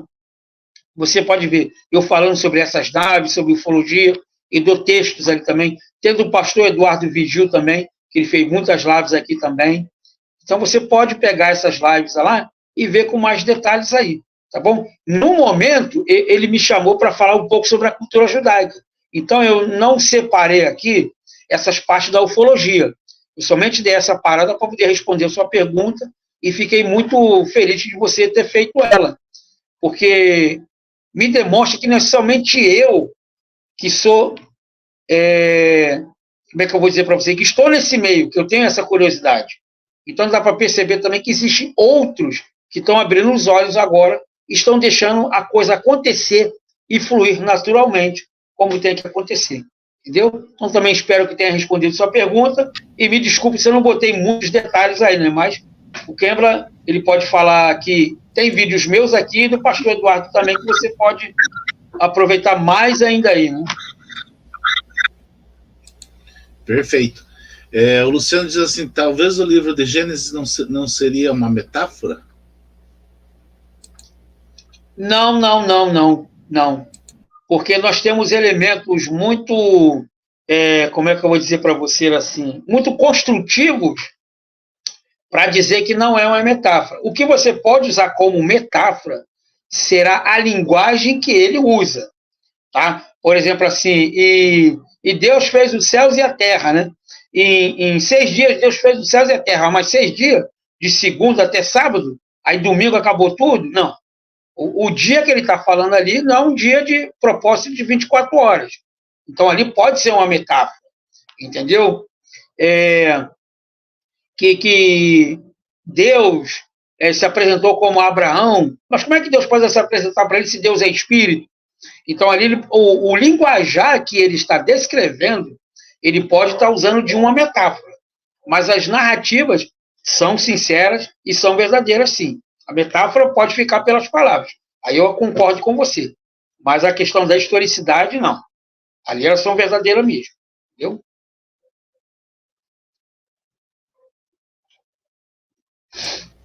Ele complementa aqui. Talvez Adão não seria toda a humanidade ao invés de ser apenas um ser? Veja bem, essa questão de Adão aí, agora eu posso já usar o hebraico e fica melhor para você. Essa palavra aí, ela foi muito mal traduzida. Apesar que a palavra Adão e Odom, ela tem o mesmo sentido, tá? O caractere, ele pode ser A ou pode ser O. Eu não vou entrar aqui na questão de quando é que é A, quando é que é O, porque senão eu vou ter que falar de gramática de hebraico e não é o assunto aqui. Mas, na verdade, Deus pegou o barro vermelho e fez o homem, o elemento, tá? Então, dali como se ele fosse a primazia de todas as criaturas. É como se ele fosse... nós fôssemos a Xerox, a cópia dele, e ele fosse o original. Então, dali, então, que apareceu a humanidade. E é uma coisa interessante, que vamos provar que realmente o homem e a mulher, no caso de Adão e Eva, realmente existiram, porque quando Deus faz a mulher para o homem, ele apresenta a Eva para ele, depois que tirou da costela, e ele diz assim, esta sim é carne da minha carne, ossos dos meus ossos, pois agora será chamado varão, porque do homem foi retirado. Hoje a ciência já descobriu e já atestou que os elementos compostos do ser humano estão exatamente nos ossos. Então, nós temos uma cópia, que somos nós, e nós temos o original, que no caso foi Adão ali. Então, realmente, ele existiu, porque nós fomos tirados da costela dele, e o nosso DNA está exatamente nos ossos. Não está no sangue, não está na pele, não está em nenhum outro lugar. A chave para a evolução humana veio exatamente através dos ossos, onde Deus agora começa a criar a humanidade e se reproduzir. Então, se não existisse Adão, com certeza a raça humana não existiria. Então, Adão realmente existiu, na figura de homem, é claro, tá? Mas eu não creio que não seja uma inverdade nisso aí, não. Entendeu? Gênesis realmente existiu mesmo aí. Tá?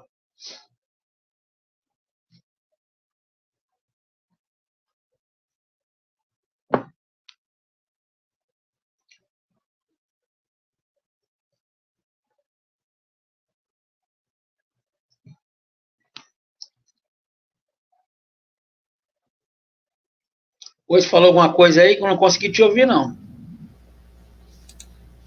Eu acho que não saiu o som. Tá me ouvindo agora? Faz um positivo aí. Talvez quando falamos Elohim, seja deuses, e quando está escrito façamos o homem a nossa imagem e semelhança, não seria toda a humanidade? Não, o texto, quando diz ali, né, Elohim, na verdade ali é deuses mesmo, tá? Façamos o homem a nossa imagem conforme a nossa semelhança. Presta bem atenção. Ele diz ali, façamos o homem, ele está no singular. Façamos o homem a nossa imagem. Tá? Novamente, ele pega o singular, a nossa, e ele coloca no plural, imagens. Tá? Esses Elohims aí são os deuses. Quem são esses deuses que ele está falando aí? São as criaturas superiores, as quais Deus, então, criou antes do homem. Por isso que eu falei com você que existe a matriz, que é o homem, para o ser humano, e existe a cópia, que somos nós, vindo descendentes de Adão ali, ok? Mas antes de Adão, na verdade ali, os deuses que nós estamos falando são os seres superiores, que são as criaturas que Deus fez ali. Então, quando ele diz, façamos o homem a nossa imagem, a nossa semelhança, ele não está falando da raça humana, ele está falando dos deuses dos céus. Tá? E o texto continua dizendo que Deus fez o homem do pó da terra e soprou nele o fôlego de vida. Então, nós temos parte dos deuses dos céus. Isso é tão verdade que, se você pegar Eclesiastes, capítulo de número 12, do versículo de número 7, você vai ver que eis quando o homem morre, o corpo vai para a sepultura e o espírito retorna para Deus que o tomou. Então, na verdade, nós temos elementos dos deuses, tá? Nós não fomos criados a partir dos deuses, nós fomos criados a partir de Adão. Adão foi o registro primário, tá ok? E a partir dele veio as consequências. Tá? Você vai ler um texto lá também que Deus se irou, você também não se ira? Jesus chorou quando viu Lázaro, você também não chora? Então, na verdade, nós temos os mesmos elementos dos deuses. Mas quando o texto diz ali, façamos o homem, a nossa imagem, conforme a nossa semelhança, ele está dizendo que ele vai fazer o homem ainda. Vamos fazer o homem. Então, o homem, ele é a primazia da criatura, aos quais agora vai habitar na terra, e somos descendentes de Adão, que nós respingamos, então, através dos deuses ali. Tá bom? Espero também ter respondido a sua pergunta aí. Vamos em frente. Tem aqui uma colocação. Diz aqui a pessoa: já estive em uma dimensão ou em outro lugar. Estava fora do corpo. Eu vi voz do Eterno. É como o maior trovão que podemos ouvir preencher o céu. Silvino Benial.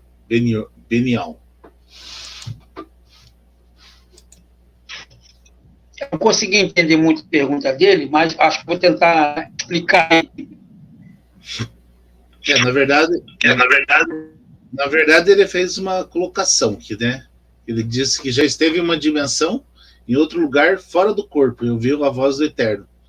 E aí ele diz que é como o maior trovão que podemos ouvir e preencher o céu. Sim. Nesse daí, eu peço para você procurar no YouTube, chamado Testemunho da Marta Andes, que ela dá no Ratinho. Ela aconteceu a mesma coisa que isso que você está falando também aí. Entendeu? E essa questão aí que nós falamos dos livros apócrifos, de viagem no tempo, nós temos um fragmento, eu acho que eu tenho guardado aqui ainda, mas tem que procurar. Nós temos um fragmento de um papiro, tá? De viagem no tempo, onde os servos de Isaías, ele sai para pegar figos na outra cidade. Como ele fica muito cansado e com fome, esses figos que ele recolheu, ele come, tá? E fala assim, olha, eu vou tirar um cochilo aqui muito rápido, eu vou resumir para você entender. Eu vou tirar um cochilo aqui muito rápido aqui e depois eu sigo minha viagem. Quando ele acorda assustado. Ele fala assim, caramba, parece que eu já dormi muito tempo e meu Senhor está me esperando. Quando ele volta para a cidade, ele não consegue reconhecer a cidade que ele estava. Ele acha estranho. Eu falei, poxa, eu só saí alguns quilômetros daqui, não é possível que mudou assim de alguns minutos que eu deitei ali para descansar. E ele vê um senhor, e ele pergunta pelo senhor dele, que no caso seria Isaías. Ele diz assim, bom, você está falando do profeta? O profeta, junto com o povo hebreu, foi levado a cativeiro. Mas falou, mas como assim? Como é que a cidade está diferente? Ele falou, olha, já se passaram 40 anos. Talvez o profeta nem vivo esteja mais. Então, essas viagens no tempo, quando falamos de tempo ali, nós temos que entender que não existe tempo. O tempo que nós temos aqui é o ciclo do Sol e da Lua, que nós dividimos ali na rotação da Terra e na transladação da Terra. A transladação da Terra, onde ela dá uma volta em si mesma, que demora 24 horas, e a rotação, que ela dá uma volta em torno do Sol, que dura 365 dias. Mas, na verdade, ela volta para o mesmo eixo, então não existe tempo. O tempo e o espaço, não existe, não acontece. Nós é que limitamos essa questão de 1 ano, 2 anos, 1 semana, alguns meses, e etc. Então, o que acontece? Quando você falou que você saiu do corpo, existem vários textos que falam sobre isso. Você pode sair no corpo físico, ou você pode sair num corpo, somente o teu espírito. Lá no livro de Atos dos Apóstolos, né, quando há o batismo daquele camarada que veio do Egito, da rainha de Candância ali, Filipe é arrebatado no corpo. Ele vai direto para outro lugar. Existe um arrebatamento do espírito. Lá no livro de Reis, capítulo 5, de versículo número 2, onde aquele rei pede ao profeta para que tire a lepra dele, e ele fala para ele mergulhar 7 vezes no Rio Jordão. E depois ele vai embora porque o profeta diz que não quer nada dele. E o servo daquele profeta vai até ele e diz assim, meu senhor falou que você pode mandar prato, ouro lá que ele vai receber. E ele, escondido do senhor dele, vai lá conversar com ele e traz os despojos para ele. E ele vai se deitar, isso na madrugada. De manhã, o profeta vai até a tenda dele e diz, o que você foi fazer lá em tal lugar que você foi conversar com fulano de tal? Aí o servo dele diz assim, mas eu não tive em lugar nenhum. Mas eu não te vi lá conversando com fulano de tal, fazendo isso, dizendo aquilo. Então, na verdade, o que nós chamamos de desdobramento do espírito, como os espíritas falam, isso aí é normal. Isso é muito normal você sair disso aí. Entendeu? Ou você pode ir no corpo, ou você pode ir no espírito. E essa voz que você falou que ouviu como de um trovão, é como esses alto-falantes que eu acabei de falar para você. Ele é muito alto, porque a nave que transporta Deus, ela é muito grande. Então, é óbvio que o som tem que ser muito alto, não pode ser muito baixo. Entendeu? E parabéns aí pela experiência, porque não é qualquer um que tem o privilégio de ter uma ação dessa de Deus, não. Hein? Pode ter certeza disso.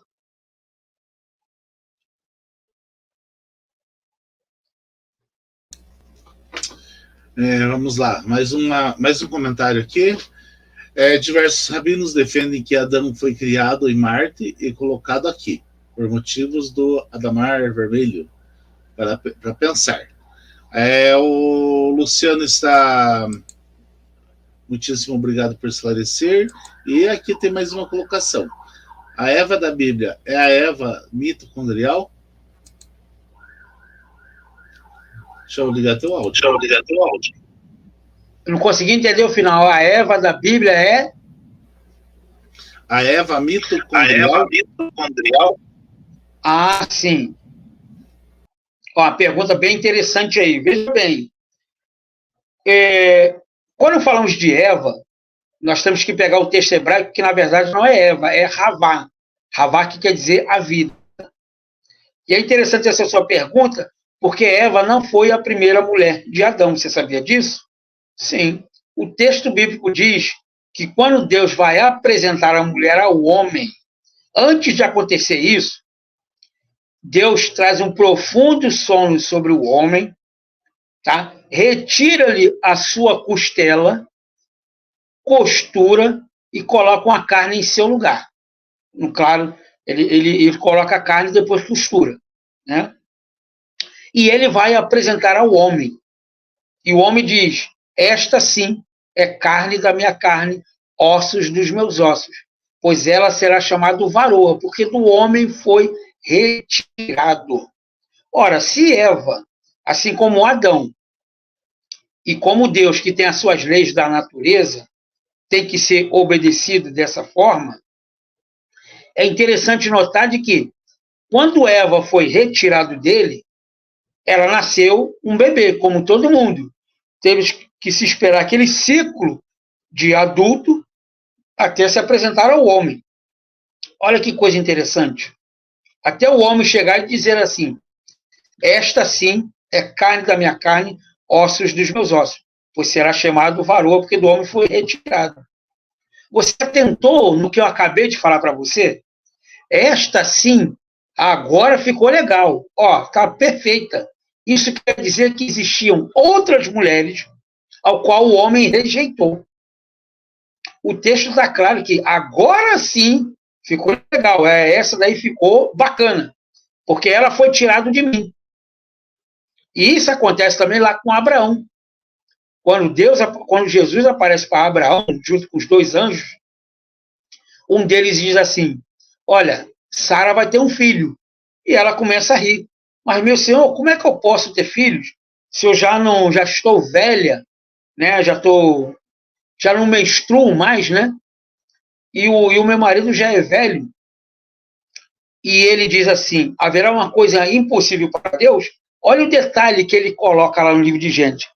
O anjo diz assim, havendo vida, voltarei aqui na primavera e você ficará grávida e Abraão será pai de uma numerosa nação. Você achou esse detalhe interessante? Havendo vida, o que é havendo vida? Ele provavelmente tirou o óvulo dela, retirou o espermatozoide de Abraão, levou-se para um laboratório. Existe esse laboratório? Sim. Porque a Bíblia diz que Deus fez os céus e a terra e colocou o homem no jardim.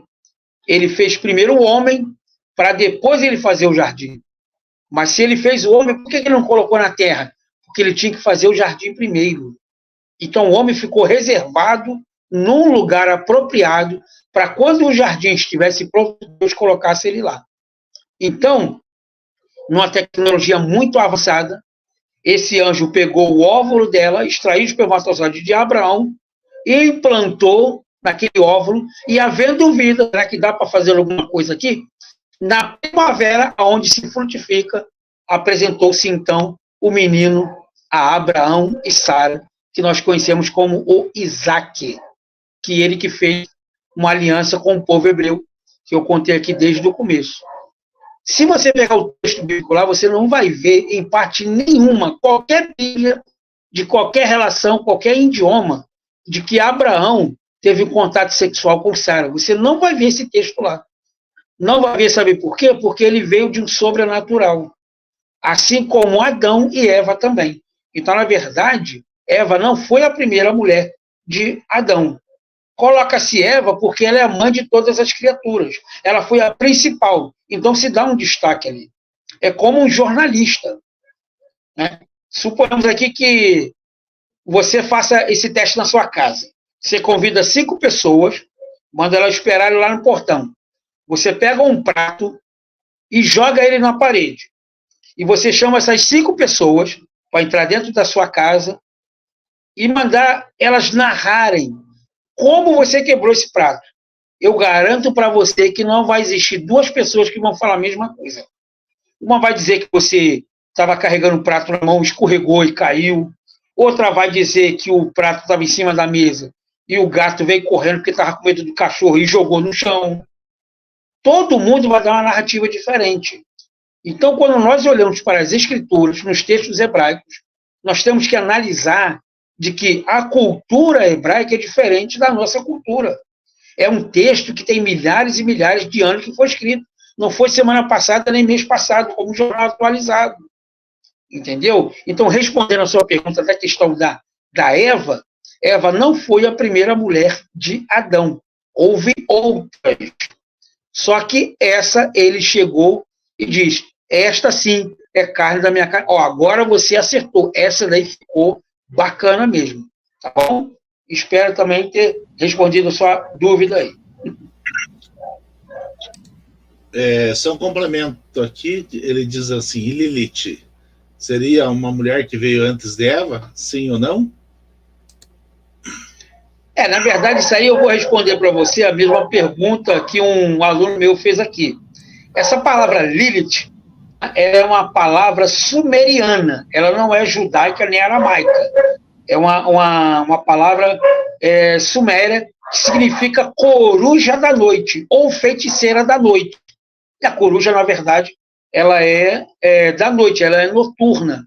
Tá? Então, houve um conto apócrifo no escrito sumério que diz que ela foi esposa de Adão, que na verdade não foi. Por quê, professor André? Porque nós temos uma historicidade cultural judaica e nós temos essa mesma história cultural sumeriana, tá? Então há essa diferença aí, como eu falei, da questão dos pratos. Você pode pegar um prato e quebrar ele na parede, e quando o pessoal entrar, falar, dá uma narrativa desse prato aí. Cada um vai dar uma narrativa diferente, entendeu? Então, resumindo, Lilith não é uma palavra hebraica, Lilith é uma palavra sumeriana, que vem dos sumérios, do fenício, muito antes do judaísmo, tá bom? E essa palavra Lilith quer dizer coruja da noite, ou bruxa da noite. Como se diz bruxa, né? Dá a intenção que o texto sumério está dizendo que Adão rejeitou ela. Então, na verdade, ela passou a ser uma bruxa da noite, que na verdade não é. Ali é somente um conto que alguém contou e aumentou um ponto. Quem conta um conto, aumenta um ponto. Entendeu? Então, nessa questão aí do texto, não tem nada a ver com a mulher de Adão, porque ali é um conto sumério e não é um conto judaico.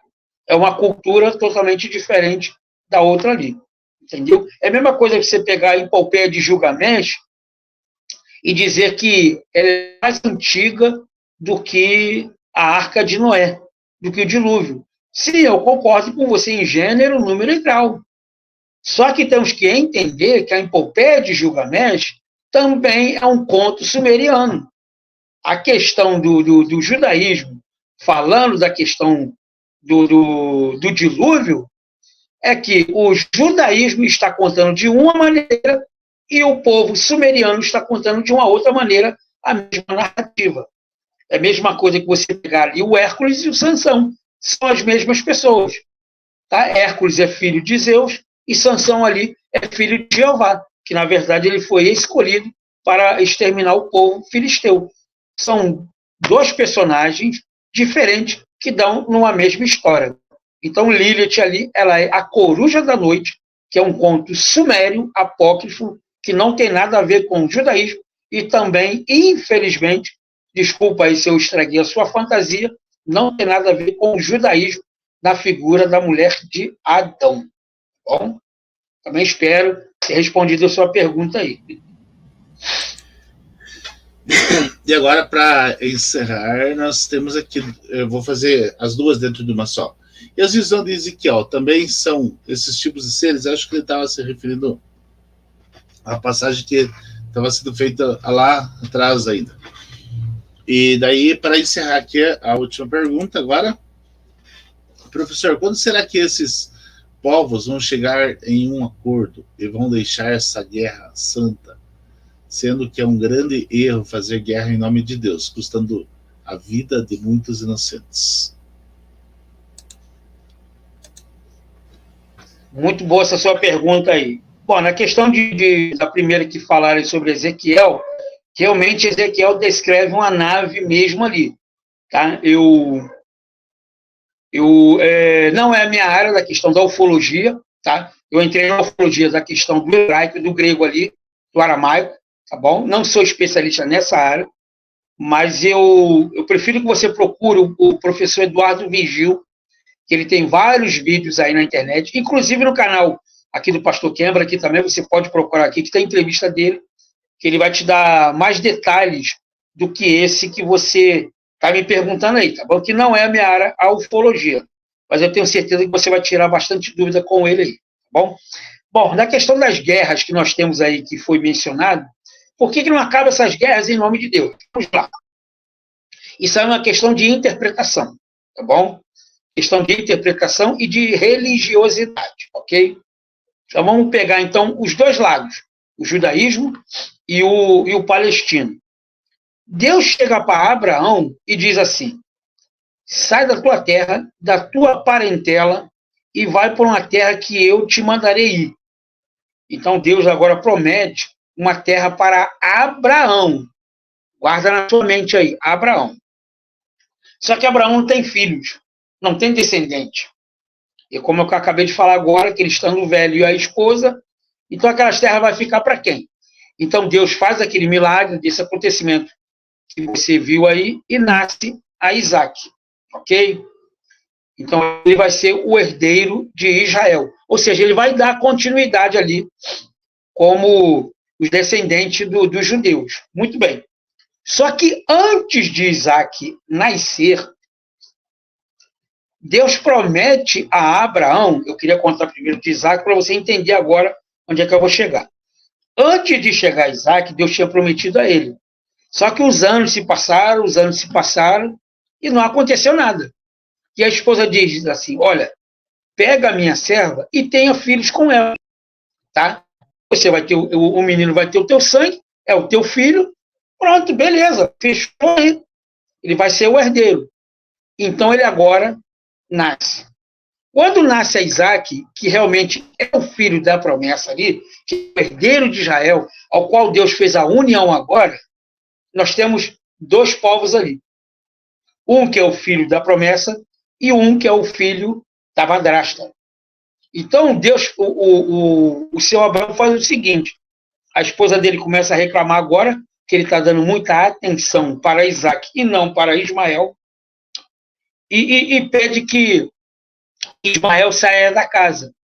Então, Abraão, monta aí vamos dizer assim, um português claro para você entender, monta uma mochila para ele com mantimentos e manda ele embora. O Ismael, o filho da empregada, junto com a empregada. E quando a empregada não tem mais nada para comer, a Bíblia diz que ela senta debaixo de uma árvore e começa a chorar, porque ela não tem mais o que dar para a criança. E Deus diz assim, olha, volte e se humilhe diante da tua serva, porque uma grande nação eu farei dele, que são os palestinos. Aí eu te faço a seguinte pergunta, quem é o herdeiro da cidade de Jerusalém? É Isaac ou é Ismael? Um é o filho de Abraão, mas o outro também é filho de Abraão. Um é o filho da promessa, mas o outro não é. Aí, o que acontece? O Isaac, ele defende o judaísmo, que é o filho da promessa. O palestino, que é Ismael, ele diz que Abraão é o pai dele, ele veio da semente dele. Então, ele que é o dono de Jerusalém. O que acontece? O palestino entra em Jerusalém e, vamos dizer assim, ele joga uma bomba lá no templo lá e mata um montão de gente. Aí o judeu fica bravo, vai lá na Palestina e vai tentar tirar satisfação com o camarada lá que matou um monte de judeu no templo. Aí o palestino fica chateado e vai querer fazer a mesma coisa. Aí fica esse jogo de empurra, de lá para cá, de cá para lá. De lá para cá, de cá para lá. Aí você fala, pô, mas como é que pode haver guerra em nome de Deus? Exatamente, entra a questão da religiosidade. Um defende em nome de Deus, porque foi prometido para ele a Terra Santa, e o outro também coloca na cabeça a mesma coisa. O problema disso tudo, meu querido, é que a religiosidade, ela mudou a cabeça do ser humano. O palestino hoje coloca, sei lá, vamos dizer aqui, um exemplo, 1 quilo de dinamite no peito. Aí o chefe dele fala assim, ó, vai lá no templo ali que está cheio de judeu lá, explode aquilo tudo lá, que Allah vai te dar 100 mulheres virgem lá no céu. O cara vai lá, explode, não sobra nada dele. Mas ele está tão religioso, que ele não põe na cabeça e fala assim, olha, por que não vai você? Por que você está mandando a mim? Já que vai ter 100 vídeos no celular, vai você, pô, vai eu por quê? Vê como é que a religiosidade do camarada está tão alta que ele não consegue enxergar isso. Ele consegue enxergar o quê? De que em nome de Allah, ele vai matar os judeus ali, ele vai expulsar eles daquela terra que foi prometido para eles lá atrás, que ele vai ter 100 virgens nos céus ali. Então, quando você fala que ele mata em nome de Deus, nós temos que entender o seguinte, a palavra Deus, é um título divino, não é o nome de Deus. Agora, de que Deus é esse que ele está tomando à frente? É o Deus de Israel? Ou é os deuses ao qual eles se levantaram ali? Então, quando você fez uma pergunta muito interessante, nós temos que saber que tipo de Deus é esse ao qual ele está usando o nome para fazer exatamente essa guerra aí. Entendeu? Então, nós temos esses dois lados aí. O lado de Abraão com Isaac, que é o filho da promessa, e nós temos o outro lado com o Abraão, com o filho da sua serva, que é Ismael. De um lado você tem o palestino, de um outro lado você tem os muçulmanos. E aí fica nessa guerra santa aí, exatamente porque uma pessoa, lá na antiguidade, não esperou o tempo de Deus para fazer, então, a sua ação, que era dar um descendente para ele. Ou seja, ele se apressou e acabou enrolando, vamos dizer aqui na gíria aqui do Rio de Janeiro, embolou o meio de campo todo. Por isso que está essa briga lá. Um defende e o outro quer atacar. O outro quer atacar porque quer defender e o outro quer defender porque tem direito dele. Então, essa guerra, eu garanto para você que nunca vai acabar. Até que a religiosidade fale mais baixo do que o próprio amor de Deus. O Deus verdadeiro, que é o Deus dos hebreus. Não o Deus religioso que manda matar em nome dele. Não, esse Deus religioso, ele não existe, não. Esse não é o Deus de Israel, não. Esse é o Deus dos fanáticos, tá? E também espero ter respondido sua pergunta aí. Se tiver mais alguma dúvida em relação a isso aí, você coloca no comentário que eu terei o prazer de te responder, tá bom? Perfeito, André. Então, aí, muitíssimo obrigado aí parabéns por essa incrível live. Parabéns, professor André, e também professor Dirceu. E boa noite a todos, né? Bom, o pessoal estava comentando aí no chat, agradecendo. André, eu quero te agradecer mais uma vez. Dessa vez deu certo, o Vessassado não deu certo, né? O Vessassado a gente tinha planejado tudo e não deu certo, mas dessa vez deu certo, foi tudo tranquilo, né? Deu um probleminha aí no início, mas aí já se ajeitou tudo e deu tudo certo. Então, quero agradecer aí você ter aceitado o convite, de ter participado aí dessa live com a gente, né? E vou deixar aí agora para você fazer as considerações finais. Bom, primeiramente, agradecer a você a deferência à minha pessoa, né? Sempre o respeito, o carinho que teve comigo aí também. Essa live já era para ter feito já há muito tempo, né? Mas eu falei com ele aqui que eu tive um problema de câmera, de microfone, eu tive que trocar. Aqueles probleminhas técnicos que nós tivemos. E também, infelizmente, parece que tivemos no começo. Então, estou falando através do celular aqui. Estou vendo minha imagem bem pequenininha, mas depois eu vejo na gravação como é que ficou. Eu agradeço a todos aí que ficaram até conosco. Outros talvez aí devem ter saído por alguma questão de horário, mas deve ver a gravação depois, né? Agradeço os elogios à minha pessoa também, muito obrigado. Obrigado a você aí pelo carinho, obrigado às pessoas pelos comentários, espero ter respondido a todos aí, e sempre pensando, né? Nunca deixando a religiosidade tomar a nossa mente. Nós somos livres em Cristo Jesus, os seres superiores são nossos irmãos em Cristo também, porque são criaturas deles, tá? E o povo merece aí o nosso carinho, o nosso amor, e que a palavra de Deus permaneça entre a gente aí. Então, fica aqui o meu agradecimento mais uma vez, Kembra. Muito obrigado pelo carinho e pela deferência também. E boa noite a todos aí. Com certeza. Então, quero agradecer cada um aí que esteve presente aí no chat, você que assistiu, você que veio assistir depois também, nosso muito obrigado. Então, se não é inscrito no canal, se inscreve no canal, né? Compartilha, curte aí a live, tá? Compartilha com seus amigos, enfim. E se você quiser participar aí, tem super chat, super stick, valeu demais. Pode se inscrever como membro também para ajudar o canal. Enfim, gente, fique à vontade, tá bom? Então, nossa gratidão a todos que participaram, né? Mais uma vez, obrigado, André. Obrigado a cada um de vocês, gratidão. E até a próxima live. Namastê!